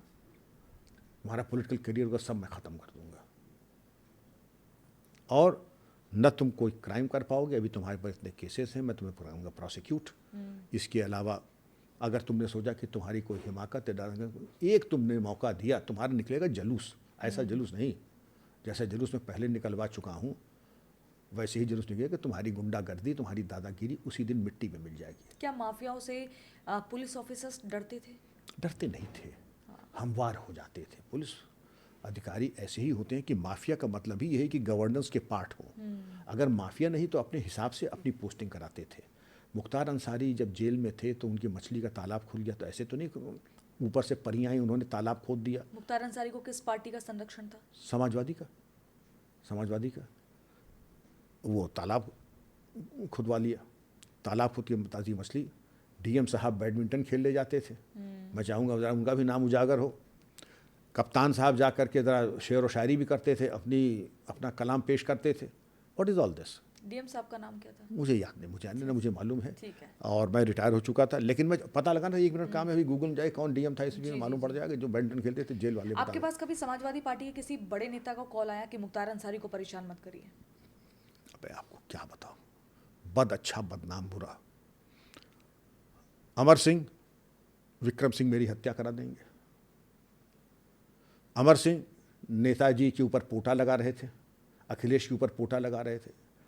अब आरोप तो आरोप है, एक एडीजी की क्या हैसियत है, बिसात है नेताजी के सामने। नेताजी पूर्व रक्षा मंत्री हैं देश के, कई बार के मुख्यमंत्री हैं, मेरी क्या औकात है उनके सामने। अखिलेश जी युवा नेता हैं, देश के माने हुए सबसे बड़े ऑपोजिशन पार्टी के वो लीडर हैं। अमर सिंह कितने बड़े पूंजीपति हैं, कितने बड़े बड़े लोग उठते बैठते हैं। अब मेरी हत्या, राज्यसभा में कहा उन्होंने, राज्यसभा मेरी हत्या करा देंगे, मैं क्यों हत्या करा दूंगा। दूसरी चीज़, मेरे ऊपर पोटा लगा रहे थे। ये कुछ इनका षड्यंत्र भय। और जब मैं एक दो बार, अच्छा छोड़िए, वो तो जो गुजर गया, इतने बड़े नेता के बारे में हल्की बातें नहीं करनी चाहिए। लेकिन बताइए ना, पता तो चलना चाहिए सब कुछ। नहीं सर बता दीजिए। जो मृत है या वो जो इतना बड़ा है, मैं उनको बड़ा भाई मानता था और मानता हूँ आज भी। लेकिन कुछ ऐसा तो लेकिन नहीं उनके चाहते। मन में भ्रम डाल दिया था कि आप मुझे नुकसान पहुंचाना चाहते थे, आप मुझे पोटा मेरे ऊपर लगा रहे थे। ये बातें और एक दो बातें और कहीं जो मैं कहूँगा नहीं, कि क्योंकि वो थोड़ी दूसरे डायमेंशन की हैं। जी। लेकिन मैं क्यों करूँगा, मेरी औकात क्या है। नहीं, आप एक पोजीशन पे हैं, एक ऑफिसर हैं। ना, नहीं कर सकता हूँ पोटा वगैरह लगाने का, गवर्नमेंट या को ये एक नहीं कर कंसेंसस से सकते। होता है। हाँ, ये नहीं कर एडीजी नहीं कर सकता है वो। लेकिन ये अमर सिंह साहब ने, अब वो भी जो कि मृत हैं, मेरे जानकार थे, एक बीच में संबंध भी ठीक ही ठाक थे। लेकिन बाद में जब उनकी ट्रेजेक्ट्री थोड़ी अलग हुई तो फिर हमने कहा ये तो फिर अपने नंबर बढ़ाने के लिए कहा कि मेरे ऊपर, फिर मैंने उनसे कहा अमर सिंह साहब से, ये ज़रूर है कि डायनामाइट लगाया जाता है, बड़े बड़े पहाड़ चट्टान या आरडीएक्स का इस्तेमाल किया जाता है, लेकिन मच्छर मक्खी मारने के लिए आरडीएक्स इस्तेमाल नहीं किया जाता है। तो ये गलतफहमी निकाल दीजिए। आप अभी पोटा के लेवल पे नहीं पहुंचे हैं। आप अभी 2007 से 2009 के बीच आप उत्तर प्रदेश के डीजीपी रहे। उस दौर में और आज के दौर में सर कितना बदलाव है, कानून व्यवस्था कितनी बेहतर हुई है? देखिए, सबसे पहले तो था कि उसके पहले हमारे टाइम में मुकदमे लिखे नहीं जाते थे। तभी मैंने कहा जिसके मुकदमे नहीं लिखे गए हैं तो ये काउंटर खोल दीजिए, जिसके मुकदमे नहीं लिखे हैं उनके मुकदमे लिखवाए जाएं। लखनऊ में एक डिप्टी एसपी को बॉनेट पे बैठा के समाजवादी युवजन सभा के लोगों ने पूरे सरे बाजार घुमाया, उसको बॉनेट पे बैठा करके उनका, इन लड़कों को लिया, हमें इनकी सेवा करनी है। दूसरी चीज़, एक साहब थे एमएलए साहब, उन्होंने किसी एसपी पे हाथ उठा लिया था फिरोजाबाद में। मैंने कहा मुझे उन नेता से ज़रा दो शब्द मुझे वार्ता करनी है। ऐसे जो इंडिया लेवल के जो लोग थे, मैं सिर्फ उनसे बात करता। मैं डीजीपी था, मैं कोई थाना अध्यक्ष नहीं था। तो ऐसे जितने लोग थे जो समझते थे कि उनको कोई स्पर्श नहीं कर सकता था, तो उनको फिर माकूल इलाज बड़े कायदे से करवाया गया, बहुत अच्छी तरीके से। लेकिन जो इतने वर्षों का जो कूड़ा इकट्ठा था उसको दूर करने में समय लगा। लेकिन जो मेरा अधूरा काम था वो इस सरकार में पूरा हुआ। प्रोसिक्यूशन, हीनस क्राइम में 85% की गिरावट है आज। और हत्या जो कभी कोई मिनिमाइज नहीं कर सकता है, हत्या में कमी आई है, रॉबरी में कमी आई है, डकैती में कमी आई है, किडनैपिंग फॉर रैंसम में कमी आई है, छेड़खानी में कमी आई है, कम्युनल राइट बंद हो गए। लेकिन जो सबसे बड़ी क्रांति और आई है, जो पुलिस में आज तक नहीं हुई थी, वो प्रोसिक्यूशन, लेट मुख्तार अंसारी और सबके कन्विक्शन हो गए। अगर कन्विक्शन आपको मालूम होगा कि अगर एक मियाद का हो जाता है तो आप राजनीतिक रूप से विकलांग हो जाते हैं, आप इलेक्शन लड़ने से आप बिल्कुल बाहर हो जाते हैं। जब चूंकि डिबार हो गए इलेक्शन लड़ने से, तो ये मान लीजिए उनका जो है एक तरीके से हाथ पैर कट गए। तो वो इस गवर्नमेंट ने किया है, ऑपरेशन कन्विक्शन को लेकर के बड़ी सूझबूझ के साथ, रणनीति के तहत फास्ट ट्रैक कोर्ट पे केसेस को डाल करके, छटे हुए केसेस को डाल करके कन्विक्शन कराया। सर बहमई कांड के बारे में भी बताइए। फूलन देवी से पुलिस की मुठभेड़ हुई और वो सांसद बनने के बाद आपसे मिलने भी आई। आप दोनों के बीच क्या बातचीत हुई थी? देखिए, बहमई कांड तो हुआ था, लाला राम श्रीराम गैंग का हुआ था। जी। और उसके बाद नरसंहार हुआ। नरसंहार जब हुआ तो उसके बाद फूलन देवी ने हथियार उठाए, उनके ऊपर बैंडिट क्वीन फिल्म भी बनी। मैंने भी हमीरपुर में रहते हुए फूलन देवी, मुस्तकीम और विक्रम मल्लाह गैंग से रोज़ मुठभेड़ होती थी। इंस्पेक्टर रामायण सिंह के पेट में गोली लगी, हमारे ADG Ashok Singh, BP single साहब लाउड हियर लेकर के हम लोग को गाइड करते थे। और जालौन में थे एसपी उमाशंकर वाजपेयी जी, मैं यहाँ हमीरपुर में था। खूब गोली चलती थी, लेकिन फूलन देवी को हम लोग अकाउंट फॉर नहीं कर पाए। फिर उनके सरेंडर की बात हुई, हम लोगों की बात लगभग पूरी हो गई थी, लेकिन उन्होंने सरेंडर किया जा करके मध्य प्रदेश में चतुर्वेदी जी के सामने।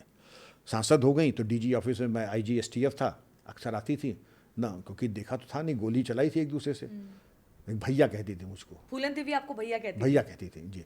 भैया पानी पिला दूँगा, पानी कोल्ड ड्रिंक वगैरह, कि भैया सर में दर्द हो रहा है, कोई गोली वोली मिल जाती तो डिस्पेंसरी रहती थी, फर्स्ट एड का सामान रहता था।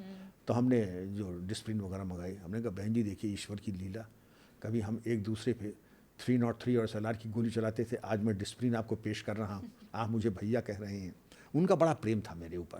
तो एक जगह नागरिक अभिनंदन हो रहा था, तो उनका तुम भी आ जाना, मैं समझा मुझे गेस्ट की तरफ बुला रही हैं, तो मैं भी चला गया उस नागरिक अभिनंदन में। तुम हाथ देखा बोर्ड पे, नागरिक अभिनंदन वीरांगना फूलन देवी भाई विक्रम सिंह कश्यप। उनका बहन जी आज मैं आपको बताऊं, मैं कश्यप वश्यप नहीं हूँ। कहा तो आप क्या हैं? उनका उसको छोड़िए, लेकिन मैं कश्यप नहीं हूँ, तो ये मेरा नागरिक अभिनंदन वैसे भी कानूनन गलत होगा, और कश्यप तो मैं हूँ नहीं, वो दूसरों को धोखा देने वाली बात होगी। और वर्दी का यही खूबसूरती है कि पश्चिमी उत्तर प्रदेश के तमाम लोग मुझे जाट समझते हैं, गुजर समझते हैं, पूरब के लोग मुझे ठाकुर समझते हैं, पर आप असल में हैं क्या? कुछ लोग शेड्यूल कास्ट समझते हैं, कुछ लोग समझते हैं कि मैं क्रिश्चियन हूँ। वास्तव में ये तो ग्रेडेशन लिस्ट में सब लिखा ही हुआ है कि मैं कौन हूँ, कहाँ मेरी पैदाइश है, किस जात का मैं हूँ। जात मतलब नहीं। लेकिन पहली बार आपके सवाल का जवाब, जी। जब मैं डीजी हुआ तो उन्होंने कहा क्षत्रिय महासभा में मुख्य अतिथि के रूप में ठाकुर विक्रम सिंह। हमने कहा जरूर मेरे कर्म और आचरण में कोई कमी रह गई होगी, जो आज पहली बार जिंदगी में 35 साल की नौकरी के बाद ठाकुर विक्रम सिंह के नाम से ये कार्ड मिला है। तो आप समझ गए होंगे कि मैं किस बिरादरी से मतलब रहता हूँ। लेकिन वही है कि मैं सन्यासी तो नहीं, लेकिन अपने सन्यासी की तरह व्यवहार मेरा ज़रूर है। सब मेरे लिए बराबर है, मैं सबका हूँ, सब मेरे हैं। फूलन देवी का खौफ कैसा था? वो दौर कैसा था? ज़बरदस्त ज़बरदस्त, क्योंकि नरसंहार, क्योंकि देहली, आप नेट पे जाइएगा, बहुत बड़ी हो जाएगी कहानी। देहली कांड, साढ़ूपुर कांड, नरसंहार अनुसूचित जाति के लोगों का, बहमई कांड, तब नरसंहार। तो राजा विश्वनाथ प्रताप सिंह ने एक और घोषणा कर दी एज मुख्यमंत्री कि अब से अगर नरसंहार होगा तो मैं इस्तीफा दे दूंगा। तो हमने कहा महाराज आपने तो बिल्कुल लोगों के हाथ में अपनी गद्दी की चाबी दे दी आपने। एक नरसंहार करेंगे तो आपने तो वचन दिया मैं गद्दी छोड़ दूंगा। तो तब नरसंहार खूब होते थे, और फूलन देवी अपने गैंग के साथ फॉर्मिडेबल गैंग था, मजबूत गैंग था। हमारे पास भी पीएसी थी, अच्छे हथियार आ गए थे तब तक, लेकिन हम अकाउंट फॉर नहीं कर पाए। वो बहुत ही स्विफ्ट, दुबली पतली और बहुत ही तेज तर्रार महिला थी। चंबल ऑपरेशन के बाद मैंने ये पढ़ा कि जब आप अपने घर लौटे थे, आपके चेहरे पर धूल मिट्टी लगी हुई थी, दाढ़ी आपकी बड़ी हुई थी, कि आपकी पत्नी ने भी आपको पहचानने से इनकार कर दिया था। हाँ, वो ऐसा होता कि आप लोग कई एक एक दिन के लिए जाते थे, आप कई कई दिन के लिए जाते थे। और हमारे अधिकारी ऐसे होते थे, श्री आर पी गोविल साहब, श्री के डी शर्मा साहब, कि आप जा तो रहे लेकिन लौटिएगा तभी जब टारगेट मिल जाए, ये नहीं कि पाला छू के आप वापस आ जाए। कितना समय लगा था उस ऑपरेशन को पूरा करने में? ये करीब 18-19 दिन लगे थे। और तब मैं अकेले नहीं रहता था, हमारे साथ खूब फोर्स जाती थी, कैंप लगता था। पहले हम 2-3 दिन के राशन भी लेके जाते थे, मेस चलते थे हमारे, लेकिन मेस की रसद और खुराक क्योंकि कनेक्टिविटी बड़ी पुअर थी, तो हम लोग वायरलेस के लिए रिपीटर स्टेशन लगवाते कि वायरलेस का कनेक्शन हमारा लगा रहे। पत्नी तो खैर सदमे में रहती थी, क्योंकि लाशें आती रहती थी, लोग कहते थे जाके अभी एक कांस्टेबल की लाश आई है, अभी एक डिप्टी एसपी की लाश आई है, अभी ये थी। तो मतलब आप समझ सकती हैं कि घर की जो महिलाएं थी, जब इतनी तरह की नकारात्मक खबरें आ रही तो उनकी मनदशा क्या रही होगी। उसके बाद कहते हैं कि हाँ 4 लाशें और आई हैं, वो हैं डकैतों की जिनको मार लिया है। उसके बाद कहते हैं कि जैसे आपके कपड़े बिल्कुल टैटर्ड, आप कीचड़ से सने हुए, बाल में आपके कीचड़ लगा हुआ है, मुंह पे कीचड़ लगा हुआ है, और हर तरीके की मतलब गंद गर्द गुबार से आप ढके हुए हैं, फटे हुए कपड़े। आप गए थे एज एसएसपी, लौट के जब आ रहे हैं तो आपकी शक्ल मालूम पड़ता है कि जैसे कोई अर्ध विक्षिप्त या पूर्ण विक्षिप्त कोई व्यक्ति है। फटे कपड़े जैसे मजनू को दिखाते हैं कभी फिल्मों में, उस बाल सब बढ़े हुए, दाढ़ी बढ़ी हुई, बाल बढ़े लेकिन दाढ़ी तो क्लीन शेव हो गया था कि यहाँ तो दाढ़ी निकल आई। तो कभी देखा नहीं होगा। तो उन्होंने कहा ये कौन आ गए? उनका साहब। तो आपको अपने इन ऑपरेशंस के दौरान लगता नहीं था कि परिवार की चिंता नहीं होती थी, डर नहीं लगता था? बहुत चिंता होती थी। आपको लगता नहीं था ये सब छोड़ देते हैं, परिवार के पास नहीं, जाते कभी हैं? नहीं, छोड़ने की बात नहीं थी। हमने कहा वीर बोल, लेकिन जब मैं एटा मेरी पोस्टिंग होती तो लोग यही कहते थे, सब बड़ा अफसोस हुआ जान कि आपकी पोस्टिंग एटा हुई, तो आप 3 काम कर लीजिए।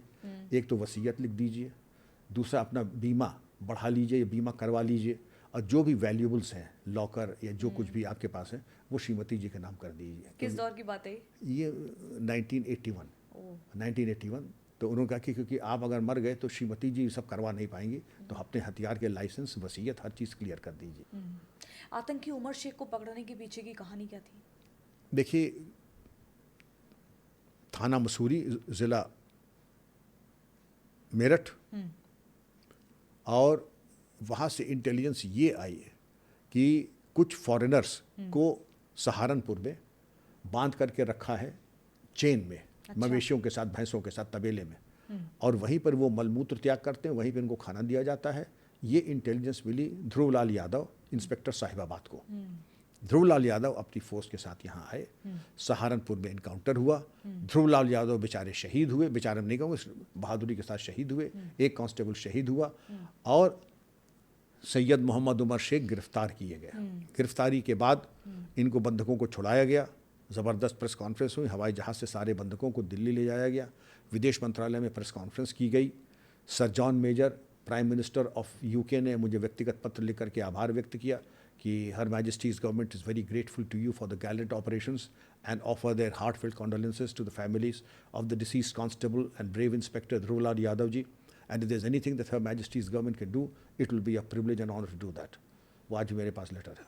अब इन तमाम बातों के बाद उमर शेख साहब पुलिस कस्टडी में आए, उनसे पूछताछ होती थी। विनाशकाले विपरीत बुद्धि, एक दिन उन्होंने हमारे सिपाही पे आक्रमण किया, सिपाही पे आक्रमण होना था कि फिर उनके ऊपर वो कार्रवाई होगी कि उनकी हड्डी पसली गई टूट, और सस्ते के ज़माने पे उनको लाखों का खर्चा हुआ इलाज में। तो ब्रिटिश हाई कमिश्नर ने आपत्ति व्यक्त की कि साहब इसका इलाज आप करेंगे, कि मैं तो नहीं कराऊंगा, हमारे तो 18 रुपये का प्राविधान है, 18 रुपये हम दे देते हैं। इनका बिल आ रहा है 25-30 लाख का, क्योंकि एक एक हड्डी इनकी जो थी उसके चूल से चूल बजा दिए सिपाहियों ने। तो अब तो खैर इलाज हुआ। फिर उसके बाद कंधार हाईजैकिंग हुई, तो अजहर मसूद, मोहम्मद उमर शेख और एक चरमपंथी को फिर कंधार में ले करके गए थे अजीत डोवल साहब और हमारे विदेश मंत्री जी। खालिस्तानी उग्रवादियों के खिलाफ भी आपने एक्शन लिया और कई आतंकियों को आपने पंजाब से भी पकड़ा। क्या थी वो? ये तो तमाम थे। एसएसपी नैनीताल था, तो जो आपका तराई एरिया था दैट वाज मिनी पंजाब। और पंजाब के टेररिस्ट जैसे बता दूं, भिंडरान वाले saffron tigers of Khalistan, Khalistan commando force, Khalistan जिंदाबाद फोर्स, स्वर्ण सिंह जावंदा, प्रताप सिंह सरपंच, इस तरीके के लोग थे। उनके वेपन्स बड़े ज़बरदस्त थे। उनके वेपन्स आर्मी ग्रेड के थे, जैसे आपने सुना general purpose machine gun GPMG, उस तरीके के, तो जिसके कहाँ से मिलते हैं? अरे सब पाकिस्तान देता था, ऑल पाकिस्तान। ये बांग्लादेश डकैतों के पास तो बांग्लादेश वॉर 1917 वाले थे, SLR वगैरह थे, और क्लैशनिकोव्स किसके पास थे, लेकिन इनके पास टोटली पाकिस्तान के AK सीरीज वेपन। ये AK से नीचे बात ही नहीं करते थे। प्रताप सिंह सरपंच जिसको हम लोगों ने मारा था बिजनौर में, उसके पास तो ये समझिए ड्रम मैगजीन वाली AK-47 थी, और ये जब चलाते थे तो ट्रेसर राउंड वगैरह सब, आदमी का मनोबल उसकी आवाज़ सुन करके ख़त्म हो जाए। तो बड़े, लेकिन इंटेलिजेंस, सोर्स इन्फॉर्मेशन, कायदे की टैक्टिक्स, तब जाके उसमें भी कैजुअलिटीज़ पुलिस की बहुत हुई थी, लेकिन वो सब हुआ। बैंक लूटा, बैंक लूटने के बाद ये भागने की कोशिश की, भाग भी गए थे। तो उसके बाद एक लीड मिली तो स्वर्ण सिंह जावंदा पकड़े गए, भिंडरान वाले सैफरन टाइगर्स ऑफ खालिस्तान उनके लीडर। इंट्रोगेशन हुआ, 1 से 2 मिले, 2 से 4 मिले। फिर उसके बाद IG साहब आ गए, तो ये लूट के ले गए थे कि नैनीताल बैंक से ये शायद 7-8 लाख रुपए ले गए थे। तो जब बरामद हुई तो मिल गए 12 लाख रुपए। तो IG साहब ने आपत्ति, भाई लूटे गए 8 लाख, आप बरामद कर रहे हैं 12 लाख। तो उनका सर ये थोड़ी कि हमने इकलौती लूट का बरामदगी की है, उसने और भी लूट किए होंगे, उसका हम ये थोड़ी कहते कि हम अपनी लूट का ले जाए, तुम्हारी लूट का तुम रखो, जो मिला एज इट इज़ ये है, माल खाने में जाएगा। कई कठिन और चुनौतीपूर्ण जिलों में आपकी पोस्टिंग हुई। क्या कभी किसी ड्यूटी के दौरान ऐसी जगह कोई ऐसा आपको कोई टारगेट मिला हो जिसने आपको मानसिक रूप से बहुत परेशान किया हो? मैं कोशिश यही करता हूँ कि मानसिक रूप से, देखिए एक चीज़ है कि जब आप सही काम करते हैं, आप व्यवस्थित केवल वही करते हैं जो कि लीगली नहीं मॉरली भी करेक्ट हो, तो आप आसानी से परेशान नहीं होंगे जी। लेकिन युवावस्था में अक्सर आप ये कहते हैं कि ये बॉर्डर लाइन केस है, ये बॉर्डर लाइन केस है, इसमें हम अपना विवेक करते हैं, जो कि थोड़ा अश्वत्थामा हतो नरो व कुंजरो। तो अक्सर एक बार वो मैंने की, लेकिन उसमें हुआ कुछ नहीं, लेकिन वो ज़िंदगी की एक नसीहत पे, जिनके मैं कहता कभी करना भी मत, नेताओं के कहने पे तो कोई काम करना ही मत, ज़िंदगी के उसूल मान लो, कभी नहीं करना चाहिए। कभी नहीं करना चाहिए। नहीं, सही काम कर जरूर करो, हाँ। लेकिन नेताओं के कहने पे अक्सर वो अपने फायदे का सौदा करवा देते हैं। केवल अपने फायदे का, अगर दूसरों के फायदे का निस्वार्थ करते तो नेता थोड़ी होते, फिर सन्यासी होते। यानी कि आप ये कह रहे हैं कि नेता जो है पुलिस के कंधे पर रखकर बंदूक चलाती है। बेशक, वो प्रेशर ही उनका, अगर ताकि उन्हें चुनावों में फायदा हो सके, चुनावों में फायदा हो, अपनी स्वार्थ सिद्धि हो, उनका उल्लू सीधा हो, उनका वोट बैंक मजबूत हो। तो अगर नेता दो बातें करते हैं, क्योंकि ये डेमोक्रेसी है, नेताओं को कहने का अधिकार है, दो बातें हैं। जायज़ बात रुकेगी नहीं, लंच पे तब उठूंगा जब आपका काम हो जाएगा, और नाजायज़ हो तो कप्तान साहब का तो नहीं होगा, का तो मैं जाकर के मुख्यमंत्री से कह दूंगा तुरंत जाएं। लेकिन मैं बता दूं, मुख्यमंत्री कहाँ से भी अगर फ़ोन आए इसको, ये होने वाला नहीं है, तब तो फिर भाई साहब तो फिर क्या किया जाए कि भाई साहब का तबादला करा दीजिए और ऐसे भाई साहब को ले आइए जो आपकी नाजायज़ बात को कर दे। मैं तो नहीं करूँगा। आप एसटीएफ के शुरुआती गठन और संचालन से भी जुड़े रहे। 4 साल रहा STF। हाँ, आपको क्या लगता है तब ज्यादा पुलिसिंग प्रभावी थी या आज ज्यादा है? आज बहुत प्रभावी है, कोई मुकाबला नहीं है। आज कांस्टेबल जो आ रहा है, 2 कांस्टेबल्स हमारे नोएडा पुलिस के PhD कर रहे हैं हमारी यूनिवर्सिटी में, एक साइबर सिक्योरिटी में और एक AI में। आज कांस्टेबल्स की जो बुद्धिमत्ता है, जो क्वालिफिकेशंस है, हमारे ज़माने के IPS के बराबर है, कहीं कहीं ज़्यादा भी है। कितने लड़के हमारे कांस्टेबल्स में हैं, LLB हैं, MBA हैं, BTechs हैं। और आज साइबर क्राइम एक बहुत बड़ी चुनौती है, उसको देखने के लिए ज़रूरी है कि हमारे पुलिस ऑफिसर्स और पुलिस वुमेन BTechs, MTechs और MBA से जो पूरी तरह से प्रोफिशेंट हैं। हम लोग तो वो टेक्निकल कॉम्पिटेंस सोच भी सकते हैं जो आज ऑफिसर्स और कांस्टेबल्स में है। ये सुधार हुआ है पुलिस में। सर, आप मुझे बताइए कि आपके करियर में राजनीतिक दबाव या प्रशासनिक सीमाएं मुझे लगता है ज़्यादा रहीं। कई बार ऐसा हुआ कोई एक ऐसा केस जिसने आपके ऊपर इतना ज़्यादा प्रेशर क्रिएट कर दिया पॉलिटिकल तौर पे कि आप उस केस को पूरी तरीके से अपने तरीके से नहीं ऑपरेट कर पाए? वो देखिए, वो आदमी देवता देख के पूजन होता है। हमारे साथ 1-2 इंस्टेंस, ऐसा नहीं कि इंस्टेंस हुआ, 2 इंस्टेंस में बता दूंगा, आपको बात समझ में आ जाएगी। हाँ। एक ज़िले में रूलिंग पार्टी के एमएलए ने कहा कि मैं सर एक आदमी को भेजना, इसको बहुत पुलिस तंग कर रही है, उनका भेज अब देख लीजिए, इसको सुरक्षा मिल जाए। तो मैं दफ्तर में बैठा, उनका बुला लो भाई इनको। जब बुला के बैठा, उनका नाम क्या है आपका? उनका मेरा नाम बता दीजिए, ABC है। का नाम तो मुझे बड़ा फेमिलियर लग रहा है, तो गैंग चार्ट निकाला, क्रम संख्या 7 पे। तो भाई आप क्या इस गैंग के सदस्य हैं? उनका सब फर्जी मेरा नाम डाल दिया गया है कि आपके ऊपर इनाम भी है। उनका सब फर्जी मेरे ऊपर है। फिर हमने कहा ठीक है, फाइल बंद की। फ़ोन किया, इंस्पेक्टर साहब ज़रा ले जाइए, ये यहाँ गैंग की लिस्ट नंबर 7 में नाम है, इनामिया है, आप इनको देख लीजिएगा। मैंने तो इतना ही कहा, देख लीजिएगा। इंस्पेक्टर साहब ले गए और शक्ता वही जो आपने सवाल किया था, उन्होंने उनकी पिस्तौल खींचने की कोशिश की, इनकाउंटर हो गया, मार दिए गए। शाम को मुझे पता भी नहीं कि वो इनकाउंटर तो रोज़ होते थे। शाम को भाई साहब मैंने आपको भेजा, आपने अच्छा देख लिया, उसको तो आपने एडजस्ट कर दिया। उनका मैंने क्या एडजस्ट कर, कोड वर्ड्स होते थे, देख लीजिएगा मतलब कि बचा लीजिएगा, बचा लिया, देख लीजिएगा, और आपने एडजस्ट कर दिया मतलब कि सफाया कर सफाया कर, एडजस्ट कर दिया आपने। तो उनका भाई साहब मैं क्या बता लेगा। तो मुझे बात, मैंने पूछा भाई क्या क्या? उनका सर वो जा रहे थे, उसने पिस्तौल खींचने की कोशिश की, तो मैंने भी देखा कि मैं आओ देखा ना ताओ, कुश्ती डिंगा मुश्ती में मैंने भी जो मैं कर सकता था कर दिया। उनका चलो ठीक है, कोई बात नहीं। उनका नेताजी के बहुत नाराज़ हो रहे थे, कहते हैं मैं अभी तुम्हें जेल भिजवाता हूँ। उनका कुछ नहीं होगा, तुम जाओ चैन से बैठो। दूसरा केस था कि मुख्यमंत्री निवास से बुलौआ आता है, मुख्यमंत्री निवास से बुलौआ आता है, तो जनरली DG ही जाता है मुख्यमंत्री निवास, SP DIG वगैरह मुख्यमंत्री निवास नहीं जाते हैं। तब आपको, आपकी रैंक क्या थी तब मेरी थी SSP। ओके। पर आपको मुख्यमंत्री आवास से कॉल आया? बोला कि आप आ जाइए इधर कल सुबह 9 बजे। पहुंच जाते हैं।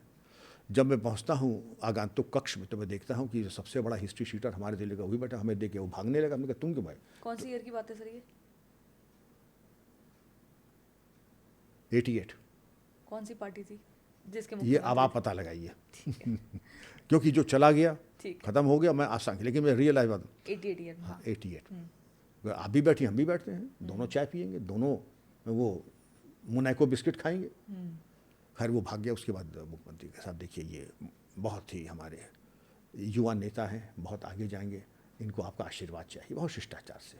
कि मेरा आशीर्वाद सर्वत्र इनके पास है, बस आशीर्वाद की पात्रता थोड़ा मुख्यमंत्री जी बढ़ा लें। खैर बात आएगी, उन्होंने आशीर्वाद दिया, वो अपने रास्ते। दुर्भाग्य से उनके शाम को फिर खबर आती है कि कहीं जाके धन वसूल ने पुलिस ने घेर करके उनके ऊपर भी गोली चला दी, वो भी उनके सर में गोली लग गई। और तो राजनीतिक प्रेशर लोएस्ट जिला लेवल और हाईएस्ट लेवल। मैं ये कह सकता हूँ कि मैं अपनी तरफ से प्रोएक्टिव काम नहीं करूँगा, लेकिन अगर आप खिदमत का मौका देंगे तो मैं चूकूंगा भी नहीं। इसका मतलब नहीं कि अगर उसका कोई नुकसान आपको फिर खामियाजा भुगतना पड़ा? हाँ, तबादला हो गया था वहाँ से, तबादला दोनों जगह से हुआ तुरंत ऑन द स्पॉट? हाँ, ऑन द स्पॉट नहीं। जो पहले वाला था MLA वाला, उसमें लगे 6 महीने या 3 महीने, और इसमें हो गया शायद 24 घंटे 48 घंटे में। इतना क्विक एक्शन तो होता रहे, इसके लिए हम तैयार हैं। हमने कोई पट्टा लिखा के गए कहीं, ये ज़िला हमारे बाप का है, ये ज़िला ऐसा था, आपने भेजा था, और आप कभी भी तबादला कर सकते हैं। इसमें कौन सी बात? तनख्वाह तो केवल एक अधिकार है कि राष्ट्रपति के यहाँ से जो चेक पहली तारीख को आता है, वही आपका एक अधिकार है, न पोस्टिंग के लिए न कहीं और जाने के लिए। अब इस तरह हम पंजाब की बात कर रहे थे, बस अंतिम पड़ाव पर है, कुछ और 1-2 सवाल और है। आखिरी सवाल। जी नहीं, कुछ और है सर, थोड़े से और हैं। हम पंजाब की बात कर रहे थे। आखिरी सवाल। ऑपरेशन 3-4 सवाल और हैं। ना, ऑपरेशन सिंदूर के टाइम पर सर हमने कई ऐसे देखे कि बॉर्डर पे कई ऐसे हैं जो खाते हमारे देश का है, रहते हमारे देश में, लेकिन जानकारी पाकिस्तान के लोगों तक पहुंचाते हैं। ऐसे गद्दारों का कैसे इलाज होना चाहिए? चलिए उस समय तो कार्रवाई हुई तो पता चल गया, लेकिन अभी भी कई ऐसे पनप रहे होंगे, जैसा आपने बताया कि हथियार भी वहां से लिए जाते हैं। हथियार लिए जाते हैं, ड्रोन की ड्रॉपिंग होती है, और मैं बहुत ज़्यादा मुझे उम्मीद है पंजाब सरकार से, क्योंकि तब वो कार्रवाई उनके स्तर पे नहीं हुई। मैं भी पंजाब पुलिस के अफसर से मेरे बहुत गहरे संबंध है। मुझे बताया गया है कि बॉर्डर पे ऐसे मकान बनाए गए हैं कि जहाँ पे सुरंग जा सकती है, जहाँ पर ड्रोन ड्रॉपिंग हो सकती है, जहाँ पर जीपीएस लोकेशंस दिए जाते हैं जिससे कि ड्रोन ड्रॉपिंग सहूलियत। तो आप कर क्या रहे हैं? वहाँ मकान बन कैसे गए 3 तल्ले की, जहाँ से पूरी सर्विलेंस हो हमारे बीएसएफ के जवानों की या हमारे फोर्सेज की, और वहाँ ड्रोन ड्रॉपिंग हो सके। इसके ऊपर अभियान चला करके पहले तो जितनी बिल्डिंग्स वगैरह हैं यहाँ पे, अगर इनके कंस्ट्रक्शन में ज़रा सी भी कोई चीज़ संदिग्ध हो और संदिग्ध एक्टिविटीज़ है, और वहाँ पर उसी एरिया में 1-1 करोड़ रुपया कुछ फैमिलीज़ को दिया गया है कि आप क्रिश्चियनिटी में कन्वर्ट हो जाइए। इन सब चीज़ों के ऊपर इंटेलिजेंस डिपार्टमेंट को और गवर्नमेंट को बड़ी कड़ी नज़र रखनी चाहिए। इस तरीके का जो डोनेशन है और इस तरीके की जो कन्वर्शंस हैं, इसका कोई औचित्य नहीं है। कन्वर्जन तो अगर उत्तर प्रदेश में हम बात करें, कई तरह के जिहाद सामने आ रहे हैं। जिम जिहाद, लव जिहाद, थूक जिहाद, मूत्र जिहाद, ना जाने कौन कौन से। इसको आप कैसे देखते हैं? कैसा प्रोपेगेंडा है जो चल रहा है, और इस पर क्या कार्रवाई होनी चाहिए? प्रोपेगेंडा है वीक माइंडेड लोगों को 4 पैसे कमाने का। आप छांगुर का ले लीजिए। हाँ, छांगुर जो है, जी। अब पैसे की कमी नहीं है। कतर ने $1 ट्रिलियन सुना था मुस्लिम ब्रदरहुड कंट्रीज को दिया था चंदा। फिर ये बात बढ़ी तो उनका 1 ट्रिलियन नहीं दिया, हमने $20 बिलियन दिया, तो 20 बिलियन भी अगर मान लें तो छोड़। और छांगुर ऐसे 2 कौड़ी के टिकली चोर ताबीज़ बेचने वालों को काफ़ी 400-500 करोड़ की हैसियत तो उसकी इतनी और ठसक ये कि जिस दिन योगी सरकार बदलेगी आप फिर देखिएगा, मैं आऊँगा बाहर और इससे बड़ा काम करूँगा। ये ठसक देख लीजिए उनकी। तो ये जो जिहाद विहाद है, अब आप देखिए, मैं आपके चैनल के माध्यम बताना चाहता हूँ, लौंडे लफाड़ी काम धाम करना नहीं, पढ़ाई लिखाई करना नहीं, बस जा कर के ईव टीजिंग करना, जिम में जा कर के अपनी बॉडी बनाना, और ये कहते हैं कि साहब बस आपको करना क्या है। आपकी उम्र जैसे मान लीजिए अभी 16 साल है, हमने आपको ग्रूम करके एक आशिक मिजाज, एक रूहानियत आपके तरबियत में डाल दी। आंखों में शेर और शायरी, ज़बान पे 8-10 मोहब्बत की कविताएं या शेर, और आप ऐसा करें। कोई भी शिकार आप करते हैं तो ये जो शिकार है, साल 2 साल 3 साल 4 साल 5 साल लगेगा, और बहुत ज़्यादा आपको मेहनत नहीं करनी पड़ेगी। कुछ ऐसी मूर्ख लड़कियां हैं जो आपके जाल में फंसी जाएंगी। जैसे जो KGMU का जो डॉक्टर था, उसकी एक फ़ाइल मिली है जन्नत। उस जन्नत की फ़ाइल में 50 लड़कियों की, लेडी डॉक्टर्स की उसमें फ़ाइल है, प्रोफाइलिंग की है। ये प्रोफाइलिंग करेंगे। आप एक काम कर लीजिए, एक मालदार लड़की से शादी कर लीजिए। अधिकांश फैमिलीज़ में 1 या 2 संतान होती हैं। एक है तो दोनों हाथ में लड्डू, सर कढ़ाई में। अगर 2 है तो आधी प्रॉपर्टी तो आपकी हो ही जाएगी। करना धरना कुछ नहीं, घर जमाई बन करके माल खाओ, ये है सारा खेल। लव जिहाद न सिर्फ डेमोग्राफी बदलने के लिए है, बल्कि एक अय्याशी का जरिया है। तीसरे, एक प्रॉपर्टी के ऊपर कब्जा करने का भी उद्देश्य है। लेकिन अच्छी बात यह है कि इसके ऊपर कार्रवाई हो रही है। लेकिन जो हमारे यहाँ खोटे सिक्के हैं, वो नहीं, लव जिहाद नाम की चीज़ नहीं है। तो जो बच्चियां मारी जा रही हैं, मानव तस्करी की शिकार हो रही हैं, जो देह व्यापार में ढकेली जा रहे हैं, उनके ऊपर भी आप कुछ कहेंगे या नहीं कहेंगे? आपने अभी शौकत अली का बयान सुना, जो मेरठ में AIMIM के प्रदेश अध्यक्ष हाँ, हैं। कि हम, उन्होंने कहा कि आप मुझे बस 11 दे दो, उसके बाद अगर आप में से किसी मुसलमान का एनकाउंटर होगा तो जो एनकाउंटर करेगा उसका भी एनकाउंटर किया जाएगा। हाँ, तो दिल बहलाने को ये ख्याल अच्छा है गालिब। आप लोग तो शरीफ लोग हैं, कभी चंडू खाने वगैरह में आपने छापा पर, जब चंडू खाने में जाते हैं तो वहाँ भी जाते हैं, जिसने हमारी तरफ आंख उठाई उसको हम मिट्टी में लगे, गब्बर सिंह। और जब दरोगा जी कॉलर पकड़ते हैं तो जैसे देसी पिल्ला सड़क पे होता है, इनकी भी यही औकात है, देसी पिल्ले से ऊपर ये नहीं है। ये कौन है मैं नहीं जानता, लेकिन जो इस तरीके की शराबी और गंजेड़ी की तरह बात करेगा, हम उसका इनकाउंटर कर देंगे। आपको लगता नहीं कि इस तरह के भड़काऊ बयान पर भी कार्रवाई होनी चाहिए? बिल्कुल, मैंने तो कहा ही, भड़काऊ बयान के साथ साथ इलाज भी कई तरह का होता है। लाल दवा से शुरू कीजिए भी, जिसमें जहाँ इनको आराम मिल जाए, छोटी मोटी सर्जरी या बाईपास सर्जरी तक इनका इलाज में पहले तो केस रजिस्टर करके हेट स्पीच का, जो कि हेट स्पीच है, इनको भेजिए जेल, फिर लगाइए रासुका और फिर लगाइए गैंगस्टर। तो मैंने 5-6 साल का इंतजाम तो कर ही दिया, तब तक आप आधे बुढ़े हो जाएंगे। और भी काम करते हैं तो और भी प्रसाद कालांतर में किश्तों में मिलेंगे आपको। सर, आपने फरीदाबाद की अल्फला यूनिवर्सिटी में देखा, ये कैसे है कि इतना सब कुछ कारतूस आ रहा है और किसी को पता नहीं चल रहा, कोई खुफिया इनपुट काम नहीं कर रहा है, क्या वहां पे आप वो तो सबसे बड़ा अल-फलाह लैग का क्या मानते हैं? सब फरीदाबाद में सबसे बड़ा इंटेलिजेंस फेलियर था वो। पूरी तरीके से हम फेल हुए वहाँ पे। पूरी तरीके से फेल ही नहीं हुए, वहाँ पर एक तरीके से बनने का मौका दिया। अल-फलाह यूनिवर्सिटी वाला बहुत बड़ा चोट्टा था और करीब 100-200 करोड़ रुपए लेकर के आया। जामिया में प्रोफेसर था, उसके बाद यहाँ करके। और शर्म आनी चाहिए ऐसे राजनेताओं को कि जो उसके जलसे में जा कर के मुख्य अतिथि होकर के गए, उसको ज़मीन अलॉट की, अंडरग्राउंड मदरसा बनने दिया। कैसे बन गया? हम तो दावे के साथ कहते थे कि आप कुछ करके दिखा दीजिए। लेकिन पुलिसिंग जैसे आप देख रहे हैं कि हम लोग जो काम करते हैं, हमारी दुनिया 36 साल तक उसके साथ ताश नहीं खेलना, मुझे उसके प्राण लेने हैं। मैंने पूरे जीवन का निवेश उसके ऊपर, मैं ही नहीं, तभी आपने उसका खात्मा किया। और जिनका भी खात्मा किया, you have to know more than they know about themselves. पूरा होमवर्क करना पूरा पड़ेगा। होमवर्क। सर लेकिन हमारी इंटेलिजेंस फेलियर क्यों हो जाता है? क्योंकि हम पार्ट टाइम करते हैं। हम गए, अपना देखा, भाई आप चरमपंथी हैं? नहीं, अच्छा कोई बात नहीं। आप चरमपंथी हैं? नहीं, आप यहाँ कोई चरमपंथी नहीं। चरमपंथी से पूछ के चले जाएंगे और वहाँ यहाँ अच्छा क्या मिलता है? लाल पेड़ा मिलता है, लाल पेड़ा ले लो, लेके चले जाओ। टाइम पास करना है। टाइम पास, मतलब ही नहीं। एक मैंने आपको बताया कि इंस्पेक्टर लायू AK सिंह, जिसने प्रयागराज में कहा कि इनकी हत्या हो जाएगी अगर इनको सुरक्षा नहीं मिली, राजू पाल, और हत्या हो गई। तो हम प्रेडिक्ट कर सकते हैं कि हवा किस तरफ बह रही है। आज की तारीख में इंटेलिजेंस रिपोर्ट, क्योंकि अगर हम प्रोफेशनल नहीं हैं, हम प्रेडिक्ट नहीं कर सकते कौन टेररिस्ट है, कौन नहीं है, क्या गतिविधियाँ हैं। अरे इतने बड़े बड़े मदरसे बन गए पूरे इंडो नेपाल, 770 किलोमीटर के एरिया में मदरसे मस्जिद होंगे, आपको खबर नहीं लगी? खबर लगी तो आपने बताया नहीं, आपने डॉक्यूमेंटेशन नहीं किया। सर आप राजूपाल की बात कर रहे हैं, इसलिए मुझे ये आपसे पूछना होगा कि बार बार पूजा पाल ये कहती हैं, जो कि समाजवादी पार्टी की बागी विधायक है, कि योगी हैं तो वो जिंदा हैं, अगर योगी नहीं होते तो शायद उन्हें भी निपटा दिया होता। ये बयान है उनका। ये बयान बिल्कुल सही है, क्योंकि योगी जी न होते तो पूजा पाल की हत्या बहुत पहले हो गई होती। 16 जनवरी 2025 में विवाह होता है, 25 जनवरी को वो बेवा हो जाती। 9 दिन के विवाह में उनके साथ भगवान न करे किसी के दुश्मन के साथ भी ये त्रासदी हो।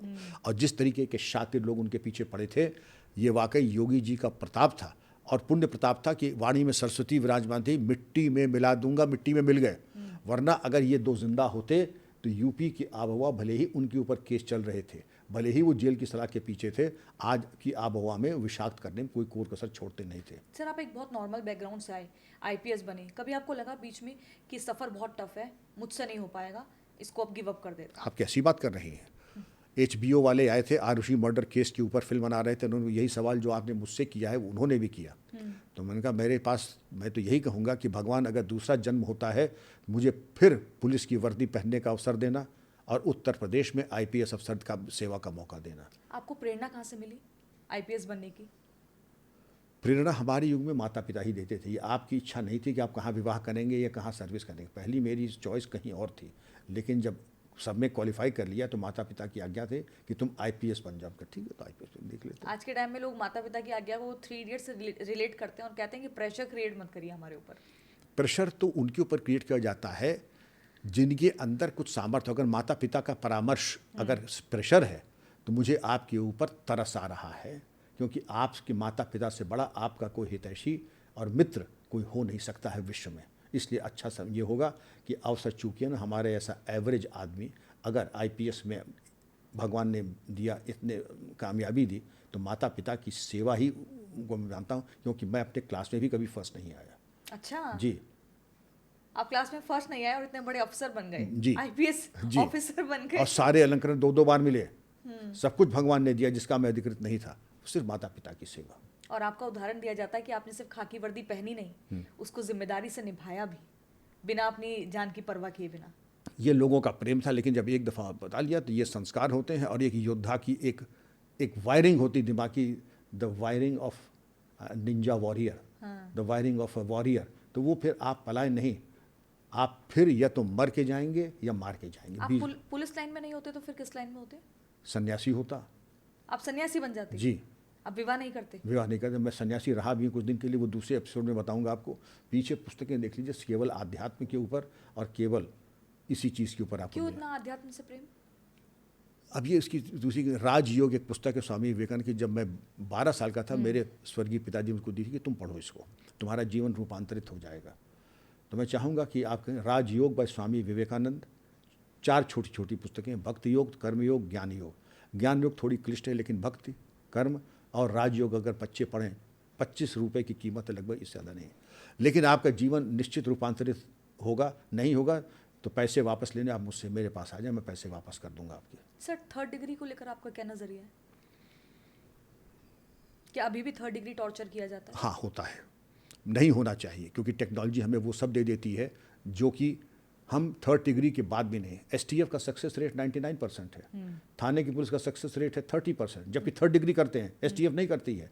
थर्ड डिग्री एक अभिशाप है, लेकिन मैं कह दूं बिल्कुल नहीं होता है, ऐसा मैं नहीं कहूँगा। थर्ड डिग्री के बारे में लोग कहते थे, हमारे ज़माने में जब हम आए 1974 में आईपीएस में, तो कहा जाता था कि एक अच्छा पुलिस अधिकारी वो है जो कि आधा कसाई और आधा इंसान हो, वरना अगर आप पूरे इंसान हैं तो आप अच्छे पुलिस अधिकारी नहीं हो सकते हैं। लेकिन वो ज़माने चले गए। अब आपको 100% नहीं 200% एक इंसान होना है, ह्यूमन होना है। और जो बात आप सामान्य व्यवहार और साइकोलॉजिकल टैकलिंग से, फिर मैं कहूँगा साइलेंस ऑफ द लैम्प्स देखिए, इंट्रोगेशन टेक्निक्स उसकी जो हैं वो वाकई ऐसी है कि शांत, सौम्य और साइंटिफिक अगर हों तो नतीजे ज़्यादा अच्छे होते हैं। थर्ड डिग्री में सर कैसा टॉर्चर किया जाता है और किन अपराधियों पर ये एप्लीकेबल होता है? उसके लिए हम लोग अलग एपिसोड करेंगे। अब मैं आपसे आज्ञा चाहूँगा। अच्छा, योगी आदित्यनाथ की कार्यशैली को आप कैसे देखते हैं? मैं कौन होता हूँ देखने वाला? पूरा प्रदेश और देश देख रहा है, विश्व देख रहा है। आज अगर योगी आदित्यनाथ जी की मांग अन्य प्रदेशों में हो रही है, विश्व में हो रही है, इंग्लैंड, फ्रांस और कनाडा में, तो कुछ तो बात है उन योगी जी में जो कि सर्वत्र उनकी मांग है। योगी जी जब ये कहते नहीं, ये बड़े भाग्य से और पुण्य के प्रागट्य से ही एक योगी और सन्यासी राज्याध्यक्ष होता है, क्योंकि वो केवल देने आया, सेवा करने आया, कुछ लेने नहीं आया है। और कोई भी व्यक्ति होगा वो लेने आएगा, आपको देने नहीं आएगा। अवैध अतिक्रमण पर बुलडोजर होता है, इसको आप कैसे मानते हैं? उत्तर प्रदेश में बाबा ने इसको शुरू किया, इसको आप ठीक मानते हैं? अगर आपने अवैध कब्जा किया है तो बुलडोजर चलना ही चाहिए, मिट्टी में सब मिल जाना चाहिए। अवैध अतिक्रमण हमारी संलिप्तता से होता है, अकस्मात नहीं होता है। आप अपने घर के आगे ज़रा 2 बोरी सीमेंट गिरवा लीजिए, 4 मोटरसाइकिल वाले जाएंगे, सीमेंट आपने रखवाया कैसे? हम साहब नोएडा अथॉरिटी से हैं, हम चौकी से आए हैं, हम थाने से आए हैं, और अगर हमने करवाया है तो अतिक्रमण तो हटना ही चाहिए, और बिल्कुल हटना चाहिए। जिन अधिकारियों के माध्यम से अतिक्रमण हुए वो भी जेल जाने चाहिए। और अतिक्रमण हटाने, क्योंकि ये भी एक बहुत बड़ा संगठित अपराध है, राष्ट्र विरोधी गतिविधि है, और अपराध होने के साथ साथ इसके ऊपर एक रणनीति के तहत कार्रवाई होनी चाहिए। नई पीढ़ी के पुलिस अधिकारियों को आप क्या सलाह देंगे?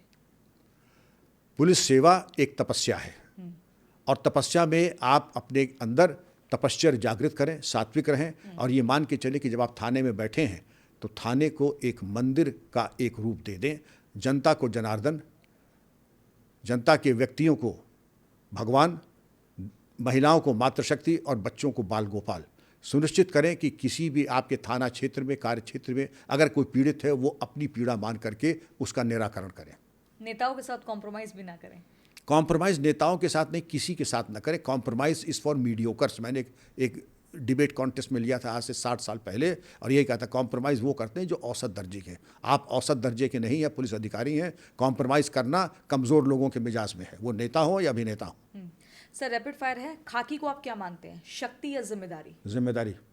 राजनीति क्या, सहयोग या दबाव? दोनों। एक अगर चुनना हो।